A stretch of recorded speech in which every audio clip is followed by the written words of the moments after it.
streaming again. Once again, guess who's back? Back again. And who brought a burrito? This is a shout out to he who knows his name, his Reddit username. This burrito is specifically for you. It's delicious. Yeah. And I'm not stopping eating. It's both delicious and disgusting, depending on your perspective, right? It's going to become disgusting. Yes, so, but we will spare you of that future disgust because we are decent. Yeah. We're really decent. The toilet portion is not going to be recorded. No. No. Yeah, so we'll let's share the link there. So we were just talking about how we can probably... We don't really have a plan for this session as usual, but we were thinking to continue on from where we were, or not maybe continue on, but get into elaborations, more details about consolidation and decay, which I think is a very interesting pattern or archetype to what happens and what we see in the dashboard. As well, we wanted to get into this idea of the law of mediation or law as mediation, which is so this is something you see in life and in the dashboard and in stories and narratives where you'll have, like, let's say you ask a question. That question is a consolidation point. So you've asked the question and maybe write it down on a card, and then you proceed from there to just articulate narratives. You become a whole bunch of narratives spanning out, Right, which eventually come back to another checkpoint, so to speak. Right, like what's the first response? What does that response mean to the question? So on and so forth. And it was creates a structural sort of like a data representational sort of outline out there that you can now reflect back on. Yeah, we see this structure, things get articulated, artifacts are there, and then you take all of this together and you eventually come to some conclusion, which is the next point, right? Yep. So this happens in the dashboard, and actually we went through a scenario last week where we actually did this, where we kind of like, okay, we're like, just do the meditation already, which is so hard to get into because you have to kind of be the narrator of the meta of what's happening in saying, okay, you've asked a question and now we are going to explore that question, and so this question has these possible answers and this and that and that, and then we came to another point. And so we actually acknowledge that the dashboard is being represented through consolidation and decay periods through time. So basically, this boils down to the question having two things that it represents: the fact of what it's asking and the fact of its existence. That it is a question about a particular subject, and therefore the answers are going to be pertain to that subject, for example. So we have like this meta element to the question itself, where the question is asking us for something that's particular to it, but at the same time elaborates a context about itself to which the answers must pertain to. Does that make some sense? Like it opens up two elements to it: what the is consolidation the answer, itself, and then why that answer is that answer for that question. So a meta element and a non-meta direct element.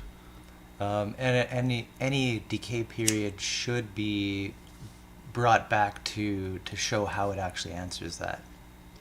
Right, because you're going to have all kinds of answers which are just like off the wall reactions. So the off the wall reactions would be what we call decay. A decay into different differentiations. And some of that decay is good and normal, though. Mm-hmm. No, it's part of the process. when decay has a somewhat negative connotation for the perspective of preservation, but that's only if pre- what is being attempted to preserve is subject to decay to begin with. So there's a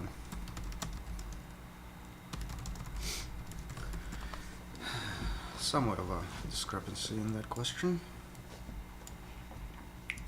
Yeah.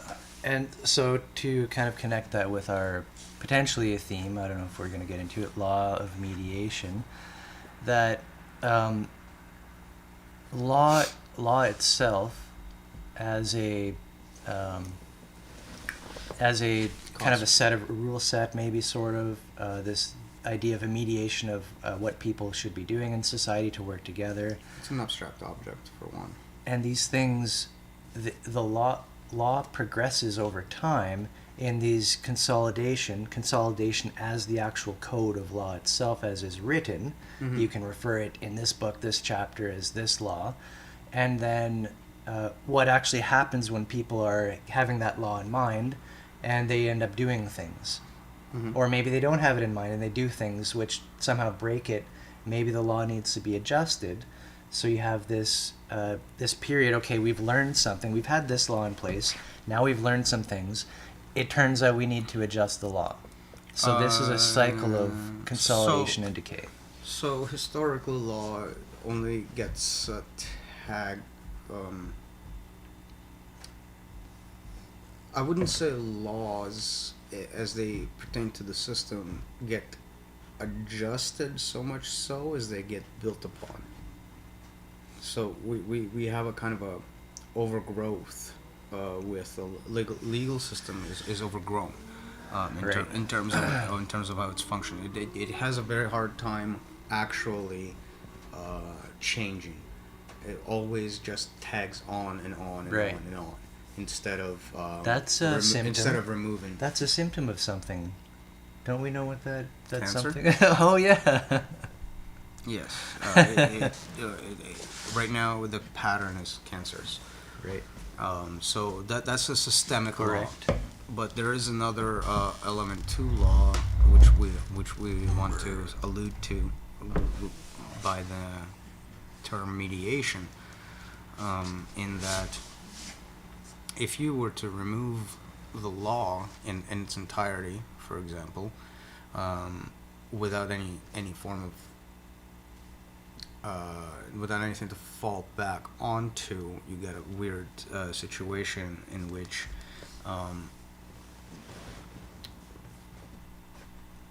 the lawful society would not be able to cope with that.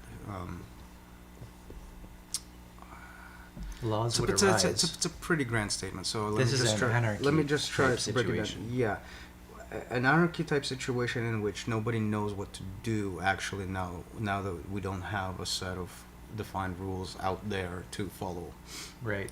So this comes to still, the whether we like it or not, law will arise. Right. But in a much more like just So this is chaotic this manner. this is now the question of what mediation is, and then what the basic premise is that for a lawless, functional social structure to actually have an existence, it would have to mediate itself from within in such a way in which all of its different bits and pieces, the different individuals involved know how to interact within the bounds of the tribe, but not necessarily within a lawful framework.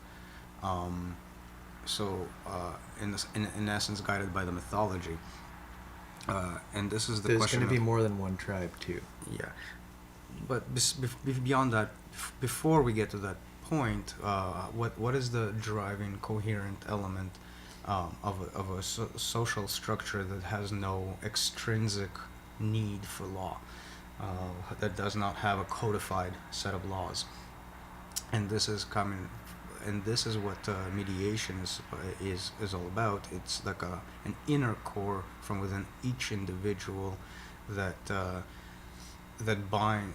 So each individual's mediation of themselves is in concert with Mhm.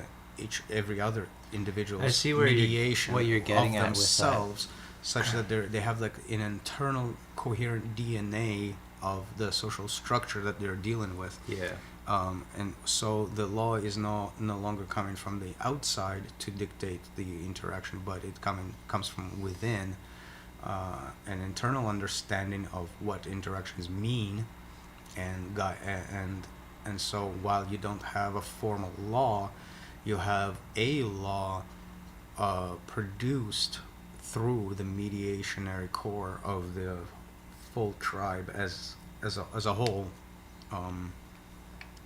Yeah. But this is dependent on the quality of the myth. Mhm.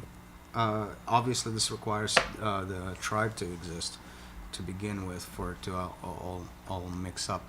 So we have a bootstrapping. And the ability to convey that myth. Yeah. So there's a bootstrapping problem in that the civilized variation of humanity doesn't have this sort of mediation artifact to go by, and so fully externalized to the law outside as a result, and so lacks the recourse of it lacks the recourse of the mediation that would be necessary if law were to be dropped.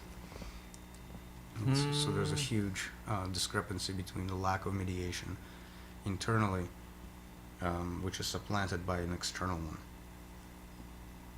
Interesting. And then it makes me think like that the type of system you're describing probably has vulnerabilities in that you can get a mob mentality type thing going where the myth says, okay, this crime was committed and they must be executed or something.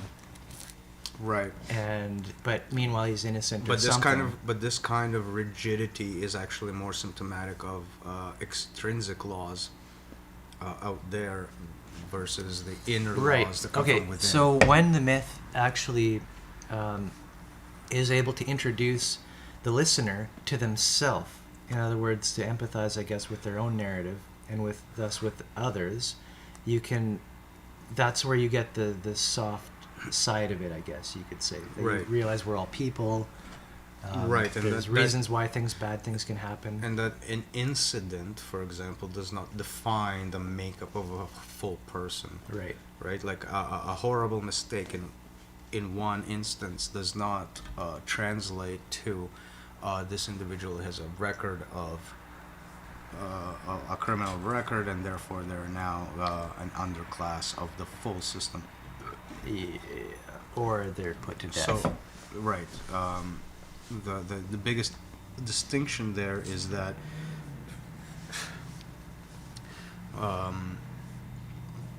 if there was any kind of retribution, it would be in the moment for the thing, rather than a record of wrong that is being constantly reiterated.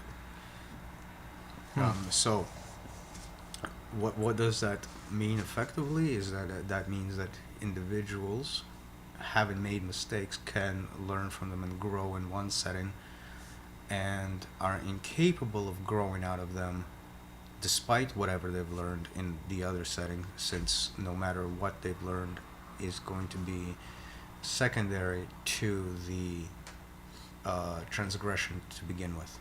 The branding that they get. Yeah. So that displacement of that aspect of it being secondary means that it's a losing battle, and any mistake and all mistakes are forever part of the ongoing process, and there's no rehabilitation. It's just a matter of stagnation, Right. And lack of growth, and Yeah, there's- it's the typical thing. You've done, quote unquote, this act, therefore this branding is applied to you, rather than we know that every act happens for never the same reason. Everything there's context to everything, in other words. Right? And we're trying to slap labels onto things so that justice can be And there are served. patterns, and there's persistent ignorances and persistent this and that, but what persists and what a person is This are, seems so- are two different questions. This seems so far away from anything that our society could understand. Because even like, I'm just kind of reminded of like the eye for an eye type of law, which is like, okay, you literally poked someone's eye out, say goodbye to your eye. Like, that's just, and is this justice? Right? So it's interesting because that law is actually a relic of Hammurabi, one of the first recorded in history lawgivers. He was a ruler, I believe. I don't remember which city-state, but it was in the Fertile Crescent. It's one of those, one of the major cities there. It's not. I don't think it's Babylon. It might be though. Anyway, that's actually where the biblical eye for an eye is coming from. It's from that code, and that code has a particularly interesting slant. For example, murder can actually be compensated for by money. So if you killed somebody, then the legal code required you to pay a certain sum of money to. If the family accept, if they don't, No, then no, you no, die. no, no, no. The family has Oh, no that's say. it? Hmm. So there would be like it would be a strict financial penalty. Conversely, theft was greeted with death. So the taking of property, the taking of money, the taking of anything like that was actually met So- with with the punishment of death. So money is supreme. You take out of this what you will, but Okay. this was the general setup that the human body became secondary to the financial questions of the time. Hmm. And that this should show you a really clear picture of what civilization was even back then, and its disconnect with living, Yeah. as it Yeah. were. Exactly. In that right from the get-go, it's completely disconnected from the living experience. Hmm. I think there's like the eye for an eye law. I think there's even in modern times still, if somebody commits murder, the family of the victim can decide if they want that person to die as well, or they can not, Yeah, that does not choose that. that doesn't happen in the quote unquote civilized world. You still see this happen in places with which straddle the nature to civilized element. Norse, for example, had a lot of why I enjoy their mythology is because it tends to straddle that point of transformation from the natural man into the civilized man, because you already see the Unengard elements forming in their mythology. The inside the fence, outside the fence, kind of a. So I But at just the same don't- time, their outside of the fence is not seen as an evil landscape, but more of a chaotic one from which resources are obtained. So there's like this Mhm. interplay with decay and death is in their mythology, but you already start seeing elements that remove it from nature, in that they have gods that take care of order, giants that take care of disorder, and the fight between the two are all elements, are all symptomatic of the transition of the people into a different worldview. Primarily, they were blocked. Primarily, they were blocked from like full-blown civilization simply by the environment, having had to deal with the hardships of that environment. Had sort of put a serious stopper on the mythological transformation. But once Christianity got involved, it all went south from there. Hmm? I just almost don't see a point, even right at this point, I guess, to like talking about a natural type of justice. because the ego will always get in the way, and the mindset of people at the right now of justice is like Retribution. so yeah, like just mind games type thing. It's a market transaction if you look Like at you it. will never have a victim agree to, oh, but the person who hurt me is better now, so like they don't need to be punished. You do see that, but not from the justice element. It always comes as like one of those stories that like, can you believe that this person forgave them for the Right. murder of the... Like Yeah. you see a lot of those Exactly. painted altruism stories where they're like, can you actually imagine Yeah. that? As if, I know. as if this isn't what we should be doing, Yeah. ultimately. It's almost like a sideshow in a carnival. This person forgave the who murdered her son in prison. Like, And what is the motivation behind that sort of exposition, if not to elevate a sense of fame, a sense of grandeur, and a sense of spectacle, out of which, fundamentally, to make product and sell Right. more yeah, of image. course, of course. And I just have this thing flashed in my mind right now about how media, social media, all this kind of stuff gives us a reality that isn't real. And so like even sites like Reddit, I don't know if this is a complete aside, but they stop showing you the vote totals of like how many upvoted, how many down, and they'll just show you the percentage now. That way, behind the scenes, it can be manipulated and all that. So whatever they want to present as if this is a popular idea, well, look how many upvotes it has, or this percentage upvoted. You know, Yeah, when you make it at a percentage, it's going to become like, oh, 100% upvoted. That's could be just one. right? But you vote. meanwhile just injected all these artificial votes or whatever, and like you can't see that Yeah, happening it's anymore. it's yet one more avenue for obfuscating. I just got a flash of that because, like you said, the spectacle and all that. So what you just said is actually an incredible example for obfuscation and how the meta narrative gets as obfuscated as it does. Yeah. What you just said is like it's Right. a perfect example of how you hide Yep. the details within the narrative that are there, but cannot never come to light in the way it's all structured together. Yeah, it wasn't an accident that they stopped showing you the ratio of upvotes and downvotes, or the actual tally Mhm. of them.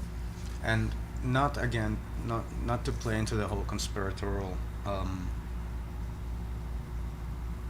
It's narrative perspective. control. It makes perfect There sense. is it is a conspiracy, but not a coordinated one, in the sense that each conspirator does not know what each other conspirator is actually Right, doing. but you got a company like Reddit, and they know damn well what they want to do, which is present certain narratives, even though it's supposed to be a website for free thought and all that.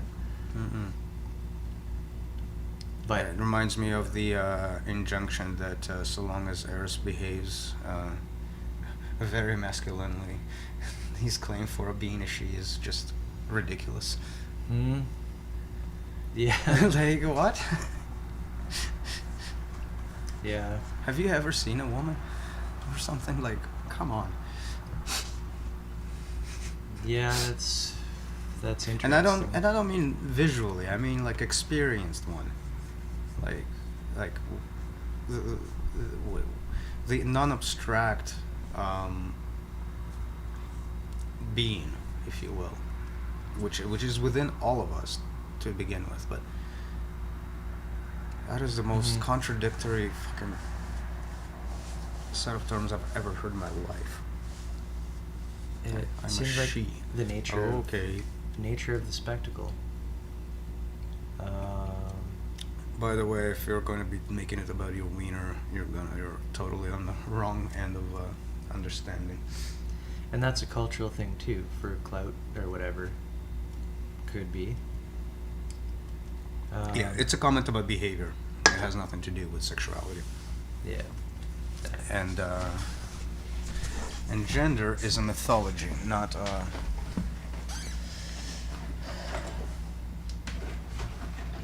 a mechanism. Oh yeah. Well, that's what it is. If you treat it like a mechanism, what's the use? Like, what is the difference between men and women in terms of mechanism? Like, it's arbitrary. So, for the words to have any meaning whatsoever, you need to have a mythology to supplant that meaning. The mythology being used has nothing to do with what's being claimed. It ain't about wieners. Mhm. It ain't about wieners. Kind of an aside. It's not about how you feel. It's what you do. Definitely, though, the idea of saying something is one thing when the underlyings appear to Contradicted. show another category. This is like the Reddit thing too. Again, like it says, "Oh, this is upvoted," but the comments can say can give you the actual story. I think I'm butthurt over this is because there was a comment there where he was like, "I'm a she," and I'm like, "Okay, you don't behave like one." So like, and when I said that, he got flagged. 'Cause Yeah. How dare I tackle an identity? But I wasn't actually doing that. I was simply pointing out a discrepancy. The behavioral and the representational, they just were not a match to themselves. Right. And this is according to my mythology, so whatever. Yeah. If you have a different one, feel however you want to feel, but the point of the statement Right. was laced with information, And we always have to deal. implication. We have to deal with this all the time. That people have their own mythologies, and their own labels mean different things. So, like a Yeah. woman to Eris is maybe different to what your idea of a woman is. True. But then it's a nonsensical injunction whatsoever because we're Right. not talking about the same. Then We might be using the same word, you but not may the have same thing. you may have a communication and negotiation. May. This is Eris we're talking about. May. Yeah, except- May is not a Except question. for the There is zero. There's zero goodwill and it's a one-way street. yeah. Mm-hmm. See, I told you it's going to be a conversation. Yep. Yep. Is this a point about who Eris is? No. No, it isn't. We don't know who Eris actually is. Quite frankly, it's not important. The only thing Eris is an asshole. Eris, the Sots character, for context. Yeah. Why is he an asshole? Because that's how he introduces himself. Like, what the fuck? Oh, misgendering. Herself. Misgendering. Whatever the fuck that even means. Yeah, like, we all have our own worldviews. It's a shkli. And Do you remember shkli? I think that Futurama. there's something wrong. No, but I think that there's something wrong with projecting an authoritative myth view of how things, how to recognize objects. Oh, you must recognize it like this, because I say so, right? But that completely negates any negotiation of, okay, well, like you're just stonewalled and ejected from the conversation. It's also a freaking great way to ignore the fact that the English language is framed in a specific male-oriented framework. It's basically to ignore the fact that you're dealing with an existent language and you're trying to manipulate that, right, a representational medium, to inject your whatever fiat notions are into different stacks. It's This is sorcery.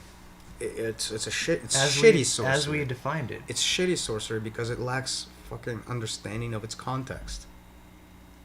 If you're talking about man, capital M, you're talking about the human race. Right? You're talking about a species. You're not talking about Fine. a male representative of the That's species. a convention. Yeah. Exactly. And then there's these people that like fight over these words as if that's going to actually change the point of the language itself. Like that's not going to manipulate the language one way or the other. Yes. What it's going to do is cause a lot of people a lot of anxiety Yes. and a lot of info. Oh, your fridge is open, by the way. So, we are not. So with this type of approach of correcting simply the label used to label something, we're not at all dealing with the underlying structures of how people formulate what they think when they hear that label. Which What the meaning behind the label is. Which also comes we don't back- touch that. We just say, "Oh, use which this also, label." which also comes back to us as well in the form of charlatan and all of that shit. Same notions. It's just yet another label to paint a short-circuited picture into a framework that has nothing to do with Excuse me. Please excuse me. the real context of something, because This time I'm begging to be excused because I'm polite. Last time I was a whole different person. We'll see what happens next burp. how is that possible? You being a different person. I've changed. I've changed my ways. Please forgive me. And please excuse me. Yeah, the greater point here is that identity labels are fundamentally a flawed approach to reconciliation, to any kind of conversational bond. There's no bond in that. There's no There's no understanding. there's no mutual interaction. There's only a market transaction in that in that. Right. Like, okay, you're It's an applying exchange this of label to me. commodities. I don't like that. Oh, now you've changed the label for me. Yeah. Yeah, it's a market transaction. it's a tit for tat situation. Like, did anything change? There is zero. This, we could probably go... Mutuality in the exchange. It's the separateness of the two parties because it remains separate past the transaction. We could probably spend an entire session on this. Well, yeah. Look, this is why I'm saying that the marketing transaction is between enemies rather than friends. It's not possible. Right. It's not possible through There's the still transaction no... to actually there's still no... unify. There is no empathetic... empathy with the narrative yet in this type of transaction. The narrative is besides the point entirely. Mm-hmm. It's yet another. It's pushed out into the sympathetic It's element as an abstraction. all that is wanted, all that is good enough, is for me to speak an artifact out into the world, which is the proper label, as if you want to just be put into this box or that box. Or Sound here's bites. my proper label. Here's my proper label. That's all that's happened. And that's There's sound been no bites. connection with, oh, you are a human being who is experiencing reality as you go along, and you've had this experiences in the past, and this is who you are. The literal, actual flow that binds us all together, the flow of experience, is fundamentally neglected. Mm-hmm. Yeah. Which is the only focal point we have. That's what to I'd bond point over. to, but I mean, as soon as you even try talking about any of this, good thing nobody too hysterical or whatever is nearby, or our chat isn't, Yeah, relevant. like I'll, immediately is like, why are you talking about this? Because. Yeah, well, the transactional nature, again, the labels get applied to us. Oh, because we're talking about this in some way that's uncomfortable or whatever. You must be this or you must be that. I'm philosophizing. And once again, you can't imagine that we're just people trying to Think and talk. just here doing stuff, Exist. not hating anybody, but trying to unpack what's going Certainly on. upset over certain incidences. Because we're human. Yeah, And, it's... but we're just trying to it's a slow pretty down. it's a pretty tall order to throw shit at people and then expect them to just, never respond. It's fine. to the things. That's all fuel to the fire. Sure, Which sure. is our live stream series. I'm just making it explicit, I guess. Mhm. Like it's not We real. did get into this a couple times on a couple occasions. Yeah, it's not realistic to just throw shit at people and then just expect them to be doormats. Mm-hmm. Mm-hmm. Yeah, Whatever. but again, this is the kind of stuff that we want to talk about, that we discuss, and Pain points. Those are the pain points. Yeah, we're just like unpacking it and trying to build dialogue and Speaking of dialogue, find out ways of talking to each other without just throwing everything under the bus of labels and all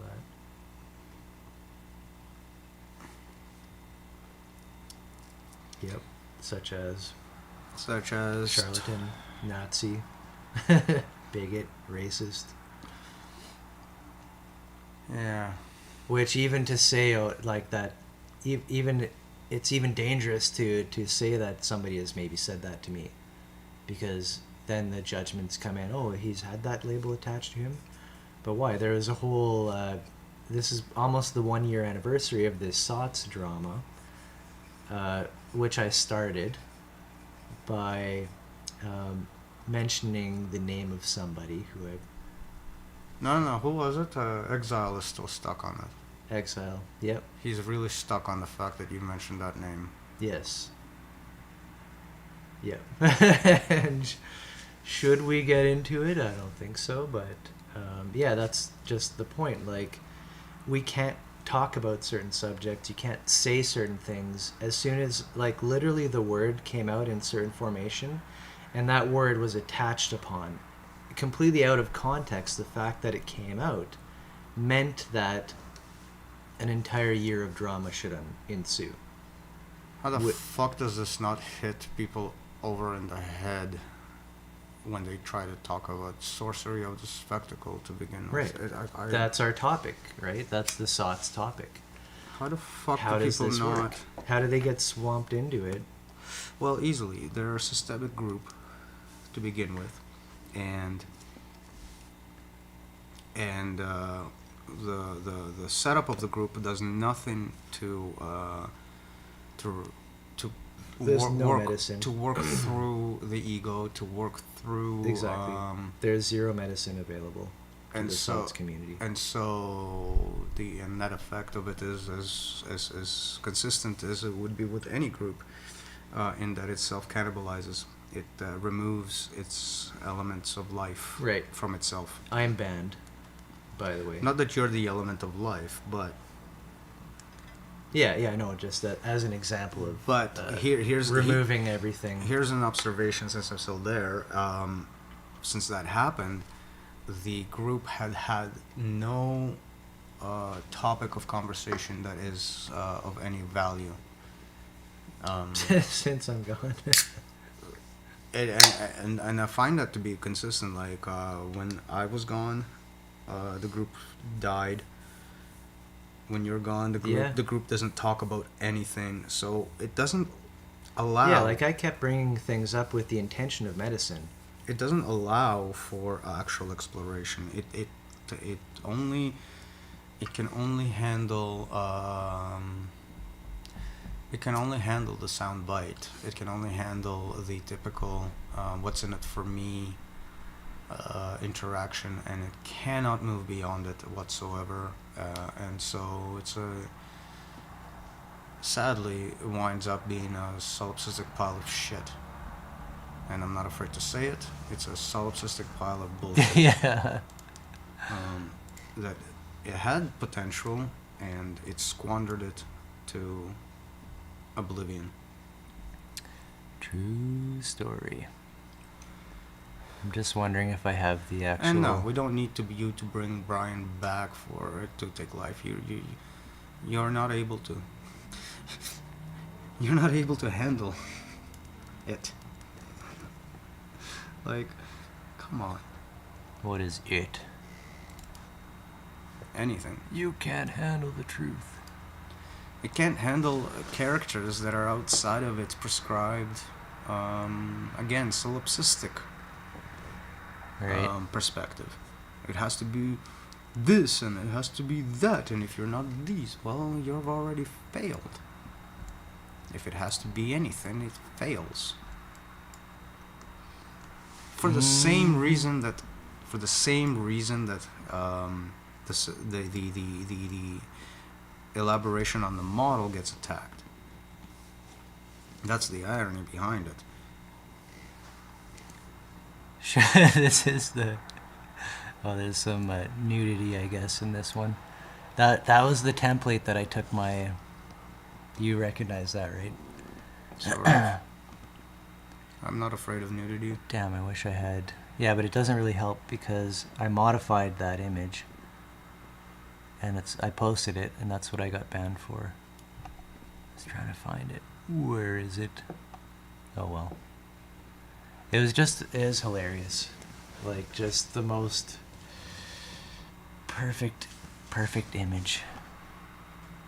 Drats. At any rate, it's a self-cannibalizing group. It's not able to step outside of its prescribed systemic composition. Mm-hmm.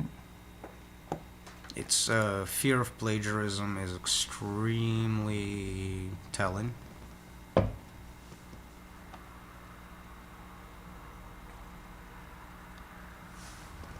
Is that the one? Oh, yeah. Kind of.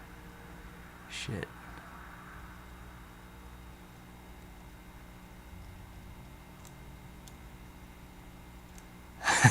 Do you recognize this image? That's only part of it. I don't understand it. It's just the word. This is the word that started the drama, and this is the word that got me banned. I can, just for whoever's watching's sake. There you go. I can't say I understand anything about this.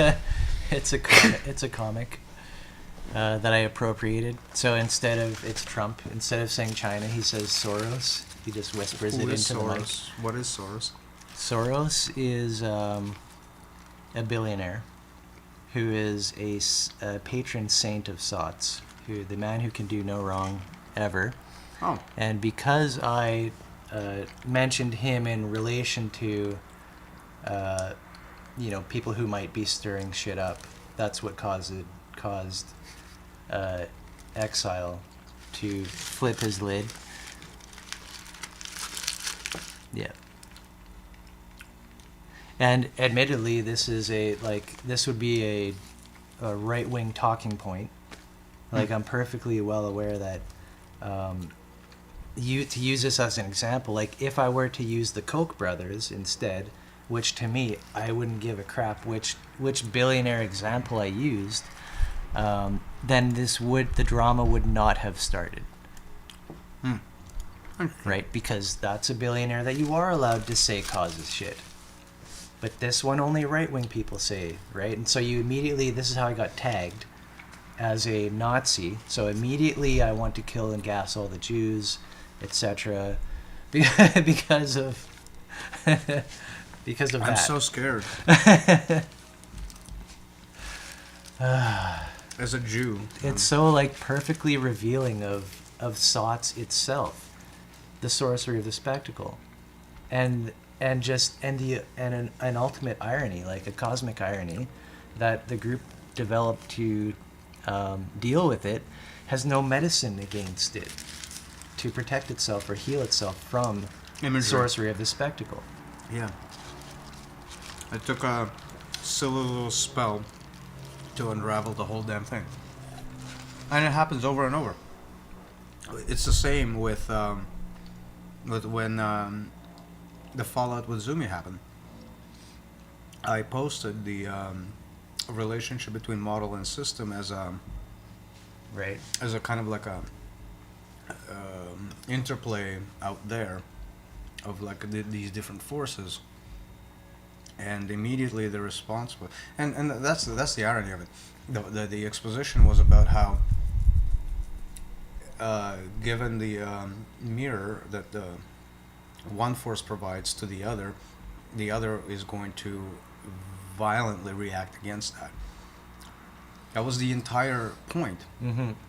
And what did it transform into is a violent response against the exposition, to the point of where Right. there was a full out fallout. Yeah.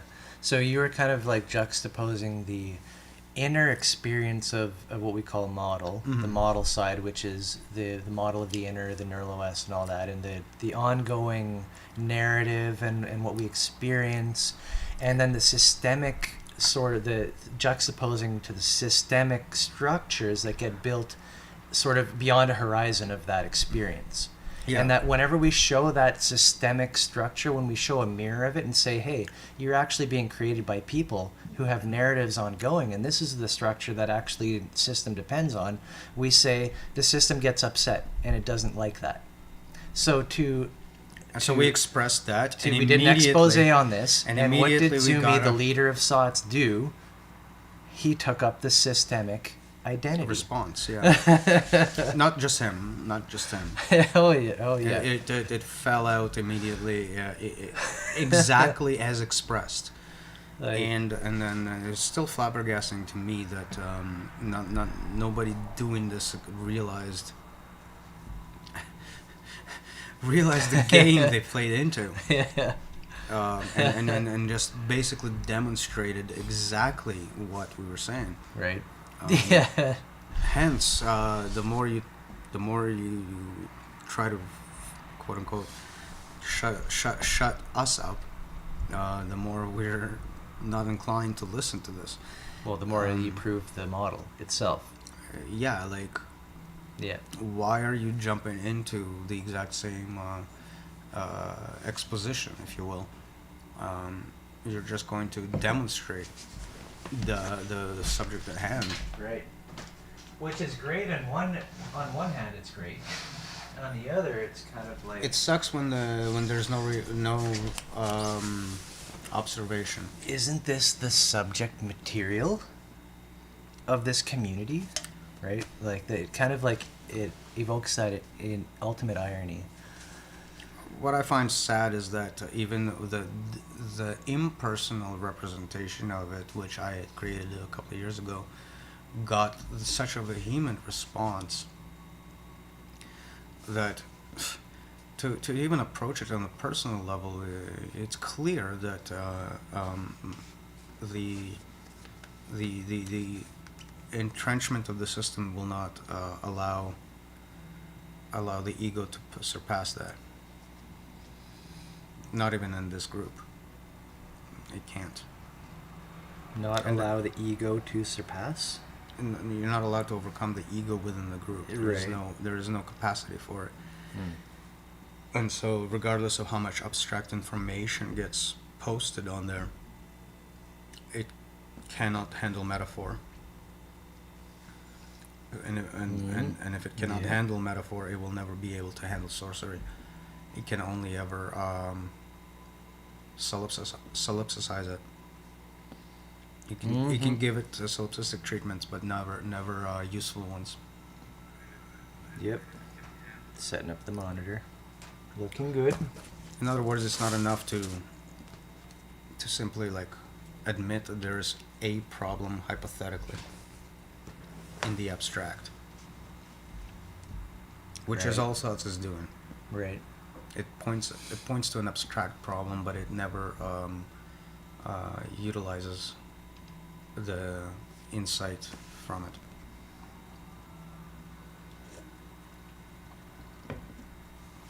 There's no medicine. Fine. From again a solipsistic point of view, will always look like another cult forming. Whatever. Any group of people will look like a cult to any other group of people. So what's the actual contention? Like, if the only contention is based on that premise, this is a cult forming, then it still ignores the details as to why. It still ignores the details as to Why would this cult form instead of that? And in ignoring that, you lose Well, the ability to communicate. so it sounds like what you're saying is that it's a moot point that a cult is forming because cult culture, people together having an understanding, is normal. Yeah, It can be good or bad. Like we need out- to go deeper than this. Throwing out that label means fuck nothing, fuck all. And, like, it really means nothing.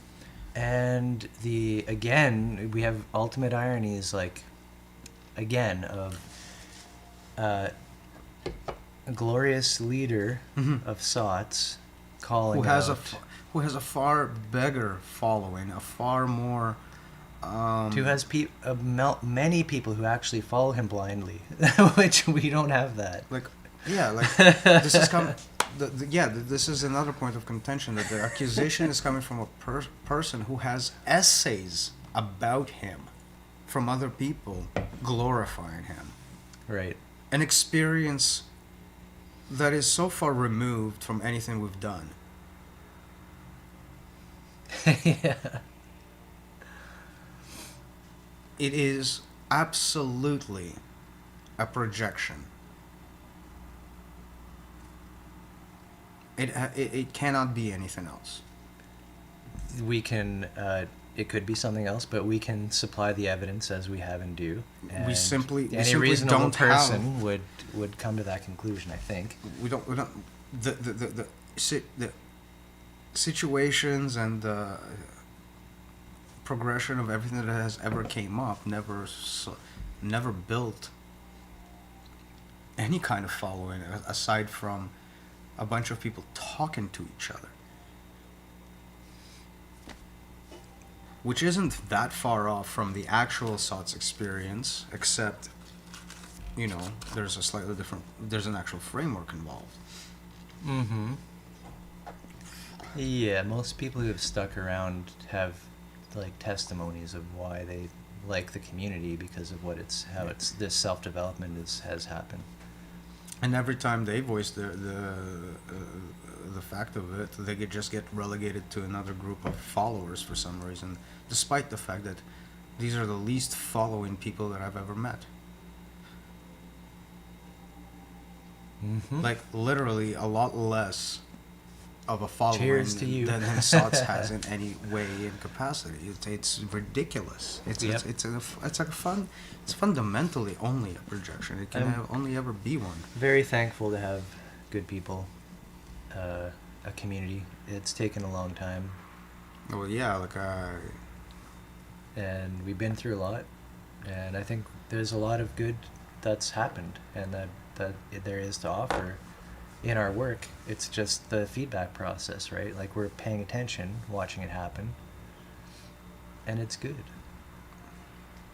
it's mutual. There is no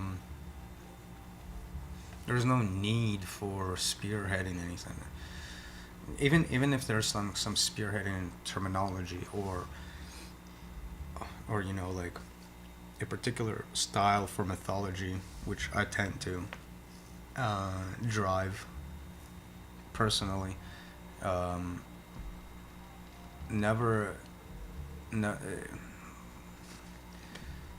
these expositions have never been adopted as points of like the ultimate truth or anything, but always as metaphor, and taking one metaphor, transform it into another, and there you have it. You own your own metaphor outside of anything I've ever said or did, and that ownership is removed from me, right? Like linguistically speaking, all of that is not under any fundamental control.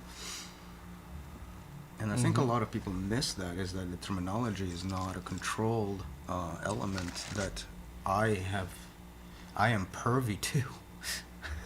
Well, there's an acknowledgement that we all have our own perspective on any particular namespace. Right. Right. So the role I tend to play is one of translation. Mm-hmm. from this set of symbols to that set of symbols to this set of symbols, and Yeah. frankly, I'm not bad at this, so why not? Mm-hmm. Mm-hmm. Does it mean that I am always correct? No. That doesn't mean none of that. It just means that I have some associative skill. Lo and behold, I work as a programmer. Why do you think that might be? Like it's all related into the makeup of the Yeah. person. It's Yeah. not. Is it a matter of leadership? No. Wow. So we've I'm clearly upset by the topic. we've we've kind of managed to just speak our minds this session so far. We haven't really I'm fine with that. gotten into too much of specific details. I'm kind of glad that we did get through that the Tao Buddhism thing, just to kind of clarify a bit more, because I personally I felt that it needed to be clarified again, that of course we're not perfect, and like I'll say shit that like needs to be unpacked, or like even refuted, like straight up or whatever, You but damn or Nazi. put in context like that. But it's I think it's important to speak freely. accusation to me. It's important to speak freely. Yeah, me, the guy who gets ostracized for never getting mad. Like I'm that type of genocidal whatever. Like the fact that literally I'm sitting right beside you and you get the Nazi label, like you like what? I literally get picked on because I won't get upset. Like does that make sense? And I do sometimes, but that's not me. Like I don't. Not the natural I'm thing. just not a. I don't think to like fix people through violence or anger or anything like that. Just doesn't really occur to me. But anyways, I'm glad that we went over that today again, because again we're not perfect, and anything we say shouldn't be taken as some kind of dogma or anything like that. Jeez, like if there's a weirder mistake you can make, it's to do that. Yeah. Two people talking should not be grounds for anything. Like fuck, it's two people Right. talking. And this is kind of like you make me feel like we're putting ourselves at a distance, almost as if we're completely uncommitted or uninvolved, which isn't true, because we're obviously here for some reason, because we think what we're doing has some value, at least to our own lives, right? If whose lives, whose else lives are people really asking about? Yeah, but we do share, we live stream, right? Like there's a reason, there's some kind of little spark that Proselytizing or whatever it's called. I think it's just natural to share, though. Like people love live streaming. People who do it, they love doing it. When you get feedback and chat and all that kind It's of an stuff. inclination to be in the moment and nothing else. It's a hidden Yeah, inclination. right. It's an uprooted inclination, but it is an inclination for self-expression, and ultimately this is all what art is. Art is Right. a resonation of the self to some extent into the environment. And Yeah, that's true. What is a conversation if not a hidden art? And what is a recorded conversation, especially one that's broadcasted, right? It becomes something more elevated. It's an act. It becomes an act. It is a spectacular act, but so is mythology. It's part and parcel of the same progression as living itself. Expression is the only real thing that life does. Yeah. I mean, if you've got a better Yeah. qualifier, Sure. then I'm willing to go ahead with it. But if we're drilling down to the basics, conversation is no more than the most basic art forms in which expression is had. Conversation has been uprooted by language from a huge, in a very significant way. In that language is literal. English is literal. It's a business language. How are you? Fine. Good. Exactly. So we're stuck. So we're stuck with a language that does not reflect the song of talk. Because a conversation is not an essay. A conversation is a song. It's a poem. It doesn't flow like prose. It doesn't flow like a literal language would. It's a song, and so to judge this like an essay instead of what it is, like a just expression, is going to fundamentally ruin the experience Right. of the conversation itself. It's going to try to attribute it to something that it isn't. Now, right, at its most basic, yes, it's just a conversation. But we do expect that, like, in relation to like the dashboard discussion, that pieces Sure. will be lifted up and elevated into. And that's because the makeup of the song Something is higher. always some kind of abstraction, right? The pieces that conversation is made from are always going to be abstractions Right. of representational abstractions. So while what I say is concrete in the here and now, the utility of language brings into it the mythology that is used to convey what is being said to begin with. Yes. And or it's building from the bottom up out of pieces up into becoming that mythology. No, straight. The incompleteness theorem prevents it for that because some of the truths cannot be built up to. They have to arrive by being stated. I am is a truth that arrives not from build Yeah, up. I know, but I mean, like, sometimes you'll circumambulate a topic to solidify it. You don't know it yet. Until you've done that work, it doesn't come into view. And then you can make those truth statements. You can build something up that is a reflection of the top. But the reflection of the Yeah. top is already there. Of course. And the build up Yeah. to look like it is reification. But it's tough to describe sometimes. Be right back, ladies and gentlemen.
We are conversing.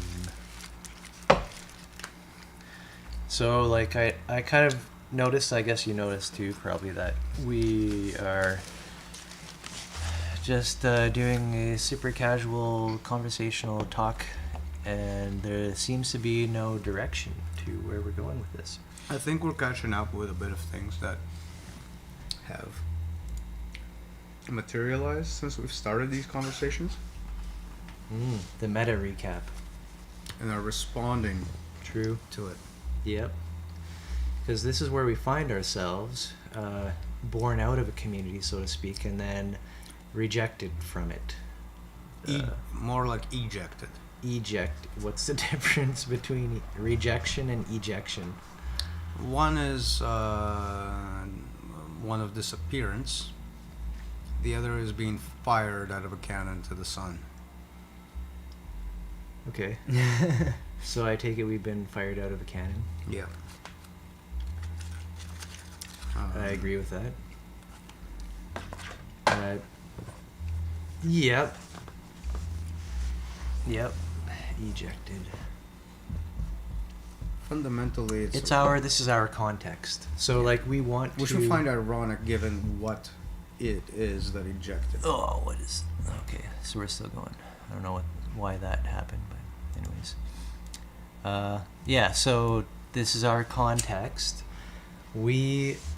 Anybody who tries to do what the kind of stuff we're doing, meta organization and all that kind of stuff, you don't just come to being out of nothing from nowhere. You come to being in a context, and you're going to find yourself surrounded by people, by groups, by all kinds of different media, and you're going to have to navigate that as to how to communicate these types of meta-organizational structures to people around you such that they start getting adopted, right? And so we've kind of... Even then, it's a problematic way of looking at it. Right. There's no proselytizing. No, there's... Okay. The numbers... Mastery... I'd like to inject that the numbers game, as it is We're not playing the numbers game. Collecting followers is not the end goal.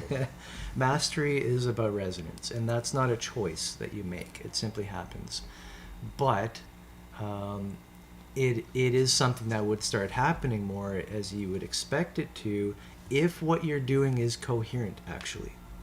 Right? So this as a way of knowing through feedback whether our models are correct is if we start with seeing them sort of become adopted, which we have. But there are different scales onto which that adoption can happen. And it's a good point you bring up. There is no numbers game that should be happening here. At the end of the day, you're still going to be facing the fact that all humans eat, all humans sleep, all humans talk, all humans do this, all humans do that. And so that's where it's not about a numbers game per se, but at the same time there's a universal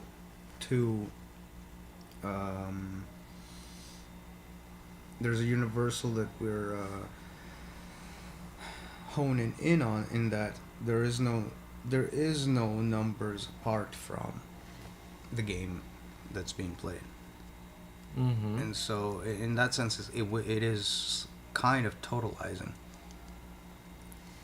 So while it's not exactly about numbers game, the inner element, the inner core of it still winds up bringing, so to speak, everybody globally into the fold.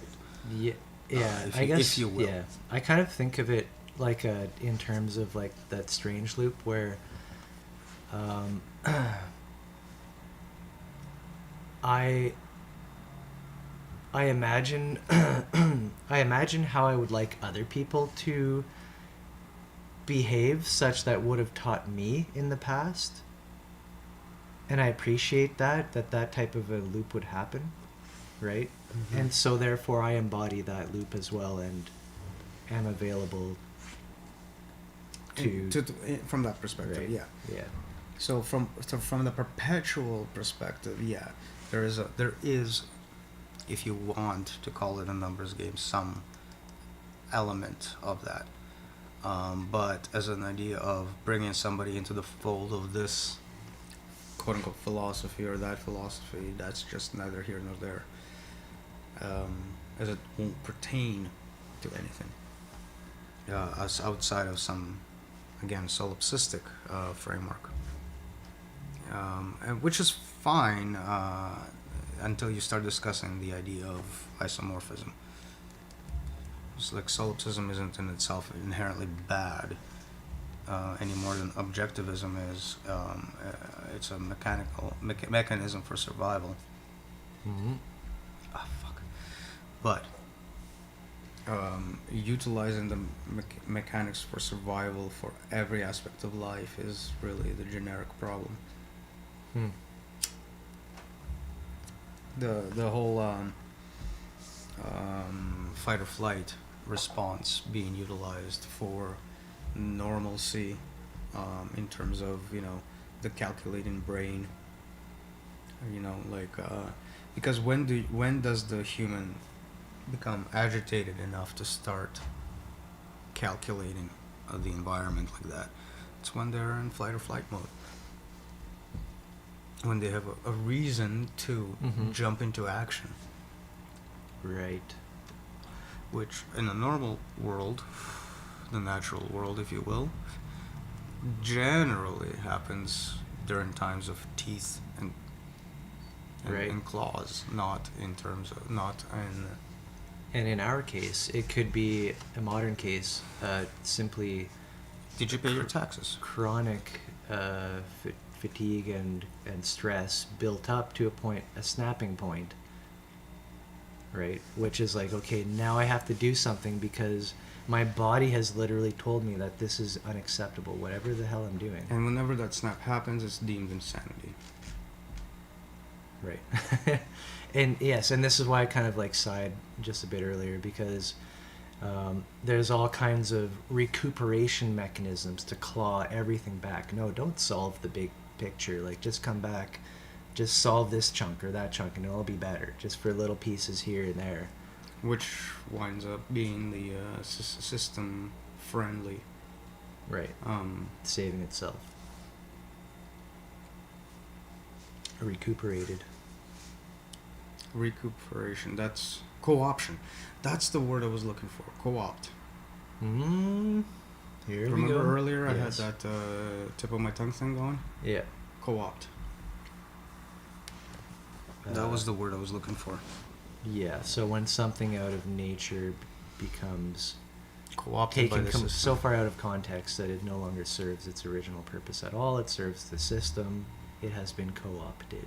Like processed food, for example. It's just enough garbage to put into the body that can be mass produced by the system, as opposed to, you know, not the system providing And the it's food. it's a numbers game. Like, by default, you're going to So- be filling up with the most garbage of shit S- into your product, but it and- has to taste just good enough that that a certain percentage of people will buy it. It's a good point about numbers game, because we were just talking about how we're not about the numbers game. That's the What numbers what's the implication is that when you start looking at numbers games, you're automatically looking at system. Mhm. You can never be looking at anything beyond Right. the ego at that point. There's not a system driving us to say, oh, we need 10% adoption within the next year, or this, that, for these markets or that markets. Right. Right. Mm-hmm. So, yeah. I think that's Yeah, the which biggest is contrast. it's almost a self-limiting thing, because there is Well, this is why there are people who take this type of work systemically and do push and do good with it, but then it ends up getting co-opted. Guess what? Right? I'm We are. That's my problem Sure. right there. That's like me in a nutshell. Like, I am systemic as fuck. I feel it too, but this comes back to a feeling that I've had, let's say the last year or year plus, year or more, that none of this is on my shoulders. It's not my responsibility to cause some kind of change anywhere, right? Like, so I have to be removed from that, this systemic, like, oh, you must make this quarterly return or that, like, in order for me to be free to express and just in a more natural way, I guess, outside of those systemic concerns which bend and co-opt it. Well, this to is become something. this is reflective of our injunction in the beginning, where, like, if you were expecting this to be more than a conversation, you may as well shut this off now. Right. Yeah. Like, you were talking about being self-defeating in a sense. But at the same time, this is in- about as close as you like, can get. like in the same vein, though, as being quote-unquote self-defeating, if this isn't your cup of tea, we're more than happy to tell you to just shut this off, right? Like, Yeah. because we don't need you as a number, and we don't need a following, and we don't need anybody else to legitimize this stuff Right. to begin with. Like, We've already do we like have been blessed. do we like the fact that it has been legitimized by some? Sure. Like, that's not a comment on that. It's would we have done anything different? Maybe. Would we have done it significantly different? Probably not. So that entire arc is nonsensical. This makes me think of how we've really been ramping up this whole series. I think has been kind of ramping up to maybe a focal point of actually creating a corporation and a systemic corporate envelope to contain our behaviors and activities. No, to represent, not Represent, fine. To I meant as represent. a shell that kind of protects from the outside world, or it gives represent to show it So- as so if that it is will- a corporate. Yeah, so and that what a happens inside for-profit. is legitimized by the outside. We are a for-profit enterprise, right?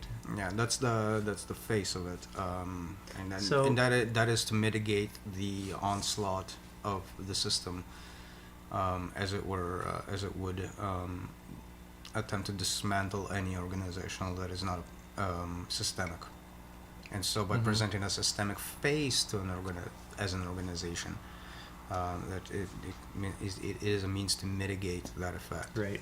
So, but I feel like there's going to be, with that, is going to come a sort of split identity, kind of. Which is Right. natural. In that you have one which faces the state and the system, systemically faces the state, whose only job is to shield the behaviors of the internals of the organization, which is completely differently motivated by the guild. Right. Right. So from within the guild structure, the actual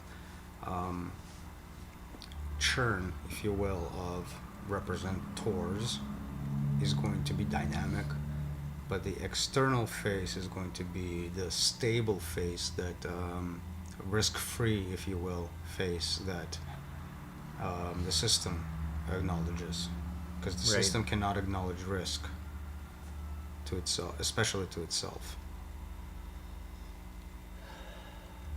That sounds kind of interesting, because isn't there risk management?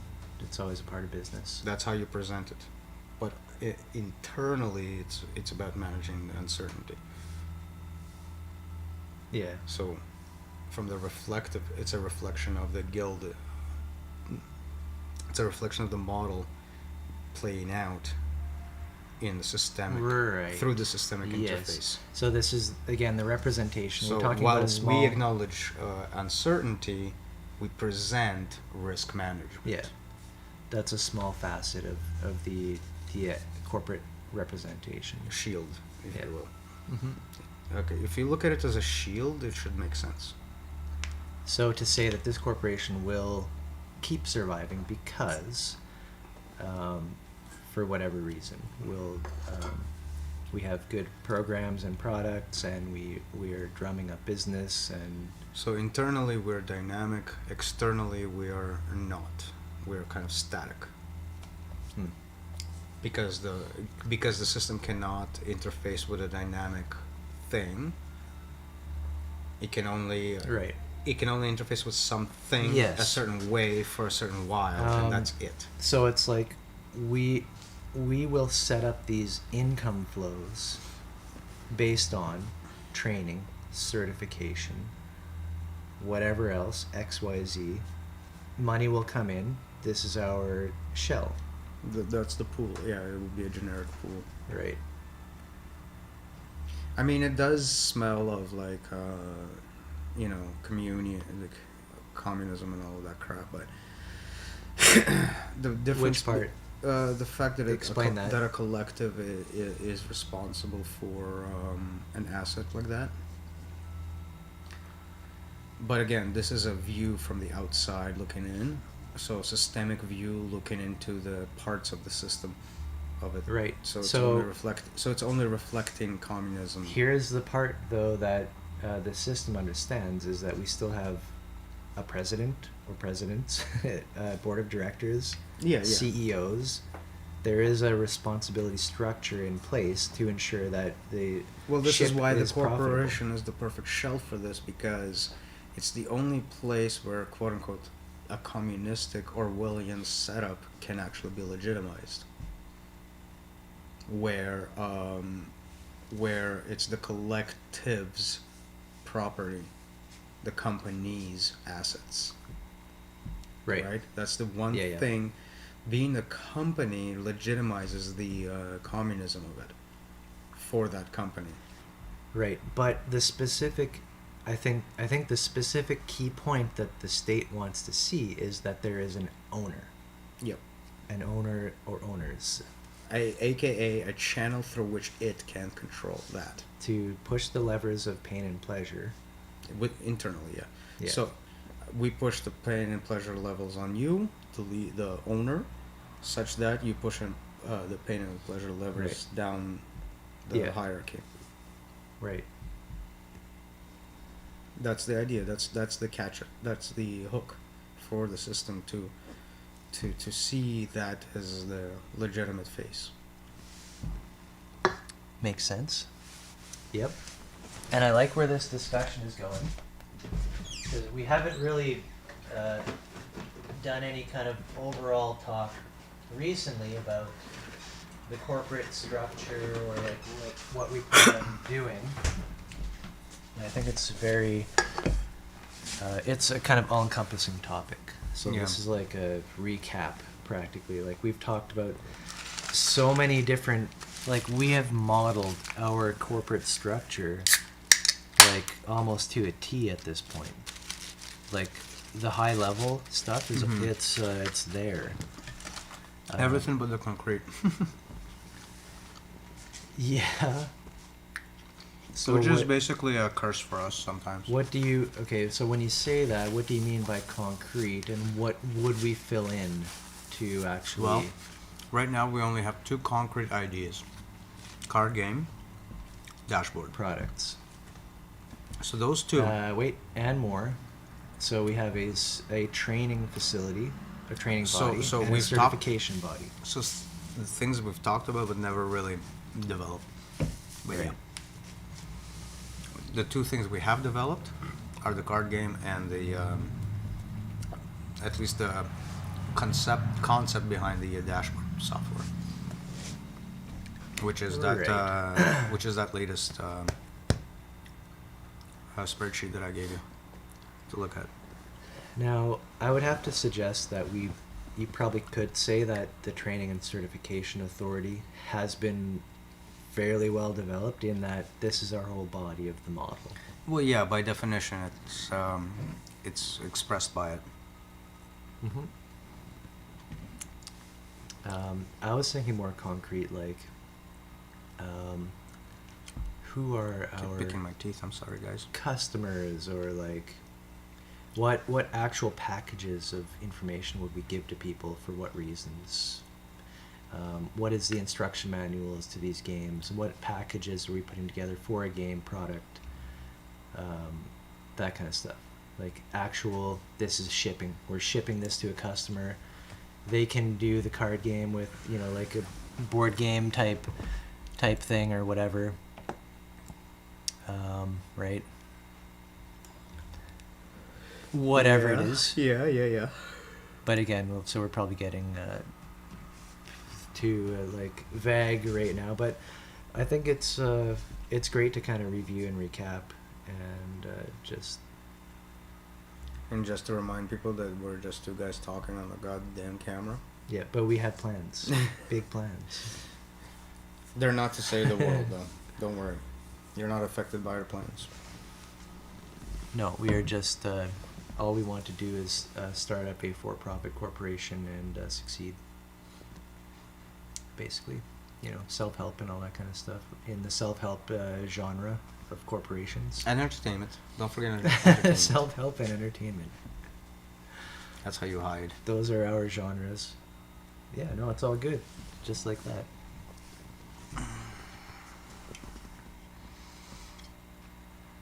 Yep. Still bothers me the fact that there's a need to Let me guess, justify justify yourself. as to why I speak to begin with.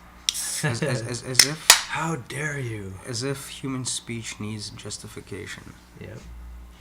I mean, Isn't yeah, it- true. Nobody needs to listen. It's just a form of creativity. Well, what? It's an expression, and then what do living things ever do Yeah. Interact with. if not express? Like they Various media. express and interpret and express and interpret and express. So what's the problem? Correct. So should somebody be excluded from The problem. from it? The problem actually isn't a problem. The Yeah. problem, so to speak, is what we call an example. These are not problems; they are examples of problems. In other words, people who say, "How dare you present this to me? Get off my page." That's an example. They are not a problem. They are an example of the problem, which isn't a problem. Fair. It's just is what it is. It's aggravating, is Yeah. what it is. Mm. I suppose that's the goal, though. Yeah. To I mean, aggravate. Which also speaks to how sad this is. It's learning experiences, because if not them, because it is a systemic reaction. If not them, another Agent Smith will come up. So therefore, we need to learn how to do battle, if you will, with Agent Smith. Mm-hmm. And these types of reactions are not anything. They have nothing to do with it. There's no inner narrative to empathize with aside that can be even accessed. Like you can't go. I've tried. You can't seem to go there with people. Like, okay, there's no need to fight. I did this with Eris the last time. Is like we're just people here. This doesn't have to be a competition. We're not slotting egos here of who's above the other. And that's all that they do is, no, you wish you were me. You wish you could do what I do, and all that's the only argument. But it's like, okay, Why Let's- would we wish that? let's lay out our work and work together, but they're incapable of it. It seems in the moment they are physically incapable of it because they are rising up as Agent Smith, the systemic response to crush the model emerging, right? And which has been done to them. So they're essentially just spewing traumatic responses out upon others. And we need this experience to learn how to deal with that, to deal with it in more healthy ways. So- I don't know about need the experience so much, so we need to recognize Right. that Okay, for so what it is. what I mean by that is Agent Smith will keep coming back until we learn how to deal with him properly. Right? It's a learning experience. And that's the media, that's the environment. This is our environment. It's full of agents of various types. The ontological matrix. of the dreamscape. Bam. Yep. Speaking of dreamscapes, we've hammered that for quite a while. Do you trying to bring up an old topic? No, I'm just reminiscing. Dreamscape. Yeah, we got into that a lot. I'm reminiscing because the interrelationships between the topics themselves, like, ultimately, like, regardless of which topic we've discussed so far, everything is presented at the same time all at once anyway. So it's always there. Yep. So the dreamscape that we're talking about is the dreamscape that allows us to discuss various individuals and whatnot in that space. And the dream, the mutual dream, if you will, of our mutual disappointment in the activities of certain groups. Mm-hmm. Those are all Yep. those are all dreamscapes, right? Yeah. And I'm thinking now of like the small chart and the big chart. Big chart being where the kind of dreams come together within space and time. Like already space and time is assumed.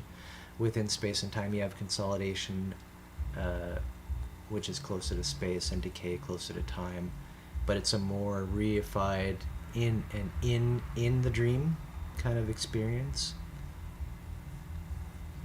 Well, that's what the moment is made up of, right? It's made up of all these dreamlike elements being brought together to stitch a single moment of reality into existence, to Right. to drive to find the next moment and find the next moment and find the next moment and so on and so forth.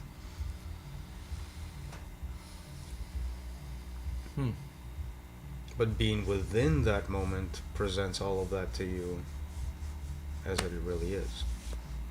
Yeah. Mm-hmm.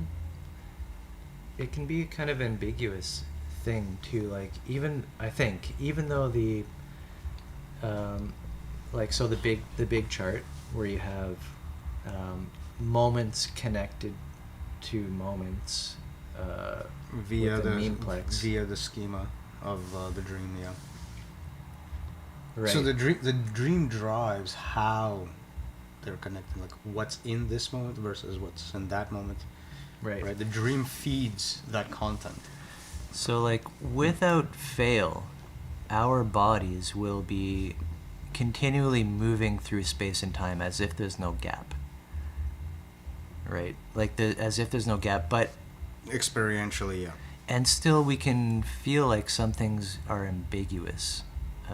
Or beyond, if you will. There's, I think, multiple layers of consolidation potentially happening. Like, it could take many moments to come up to that point where you're like, okay, this is my model now, I'm going to move forward with this, right? But meanwhile, you've, had a smoke and, like, done all these things, right? Speaking of the doing of things, speaking of chain smoking. I smoke only here and at my I'm place. just kidding. I wouldn't actually That's why I need to care. buy. That's why I need to buy the smokes every time we come here. I don't have any, ever. I wouldn't actually care to bother you with that, but so here is The build-up yeah. of the narrative. So like moment to moment, all these things are getting packed into it. By these things, I mean space and time, the APS and all that. The APS given a structure of space and time, how things should Right. move, how things should relate. Yeah, from one to the other. The space picture is depicting the actual realization So- of those of that setup. I guess what I'm getting at here is there's actually a And the moment is the moment of that setup. There's a resolution scale here which happens with this little chart. In that, okay, you grabbing the smoke and then blow it out because you feel things, and it just, and how many, like, there's been like, say, 5 to 10 different moments that's happened. Oh, now I know I've grabbed the smoke, now it's out, now I'm blowing. These moments just boom, boom, boom. And but, that's a narrative, sure. But on a and then there's a mutual one between you and me. on a scale, when you go bigger, oh, we're doing a live stream, and like we've been talking about this, and now we've consolidated into this moment. Yeah. Where we're going to move and consolidate that, right? And yes, connected, like, so we have a connected understanding of a mutual moment. Which So narrative goes with me, narrative goes with you, separate narratives. Juxtaposed narrative also is happening at the same time. So third narrative. Yeah. All of these narratives is what one needs to be empathetic to. Mm-hmm. Yeah, I just thought it's interesting that as there's opposed a to the scale. artifact that show up in the IPS and that feeds the individual narratives and mutual ones, and the meta narrative that accumulates outside of that. Because if you zoom out of the chart, what you're saying, if you zoom out of the chart, what you're saying is that all of those scales go to this one. All of those different narratives combine into this weird crossword puzzle, right? Like that. So this would be true to the mutual narratives as well, right? Mm-hmm. So our individual narratives are there. Our mutual narratives will be coming into into this bubble, and ultimately the full picture of the whole thing is captured by the meta narrative. And if there's dysmorphisms between the individual narratives, dysmorphisms between the collective narratives, this thing will not look like anything specific. It will be obfuscated, if you will. Mm-hmm. And so when you go into decay that into sound bites, you're getting a clusterfuck of them. Yes. That they're not connected to each other. So, in other words, there's no really unifying model to apply to all these narratives, and in other words, clusterfuck, as you said. And this is what my point was regarding if you remove law, but do not have internal mediation as law, you're not going to be able to consolidate this meta-narrative into something that is not obfuscated. So the only way to unobfuscate this thing is one of two different ways. You either mechanically control the meaning of the sound bites by an external force like the machine, which does not give it clarity, or you remove the obfuscations, which gives you mediation as law, as a natural law. That would be it. That would be the whole framework, and why that framework is that way. You kind of lost me like at the last sentence because my mind drifted. Maybe you could recap again. Like you were talking about we were talking about law and internal law. Yeah, go back up. And external law. So if we look at this hyper narrative as an isomorphic bit, say my narrative, your narrative, and the mutual narrative are all isomorphic to each other. Yeah. Then when you combine them like this, and then look at them at the meta-narrative state, it looks like one thing, a clear picture. Yes. When they are disconnected, this is almost like the archetype of the narrative itself. You're taking all the true pieces, quote unquote, and saying these are our building blocks. But if the hyper narrative is disconnected, is dysmorphic to itself, right? When you crunch it together into one single meta narrative, you don't get a clear anything. The only thing that the meta narrative can then provide you is disconnected sound bites. Right. And if the sound bites are disconnected, that does not feed into an isomorphic model past that. So that's the kicker. Yeah, it stops at this point. And this is where your scale, going up and down the scale, matters. Right. Because if we enlarge the scale to encompass us both, we can quickly lose isomorphism. Right. And even if we go out into, not today, but a week from now, and like a bigger picture of society and so on and so forth.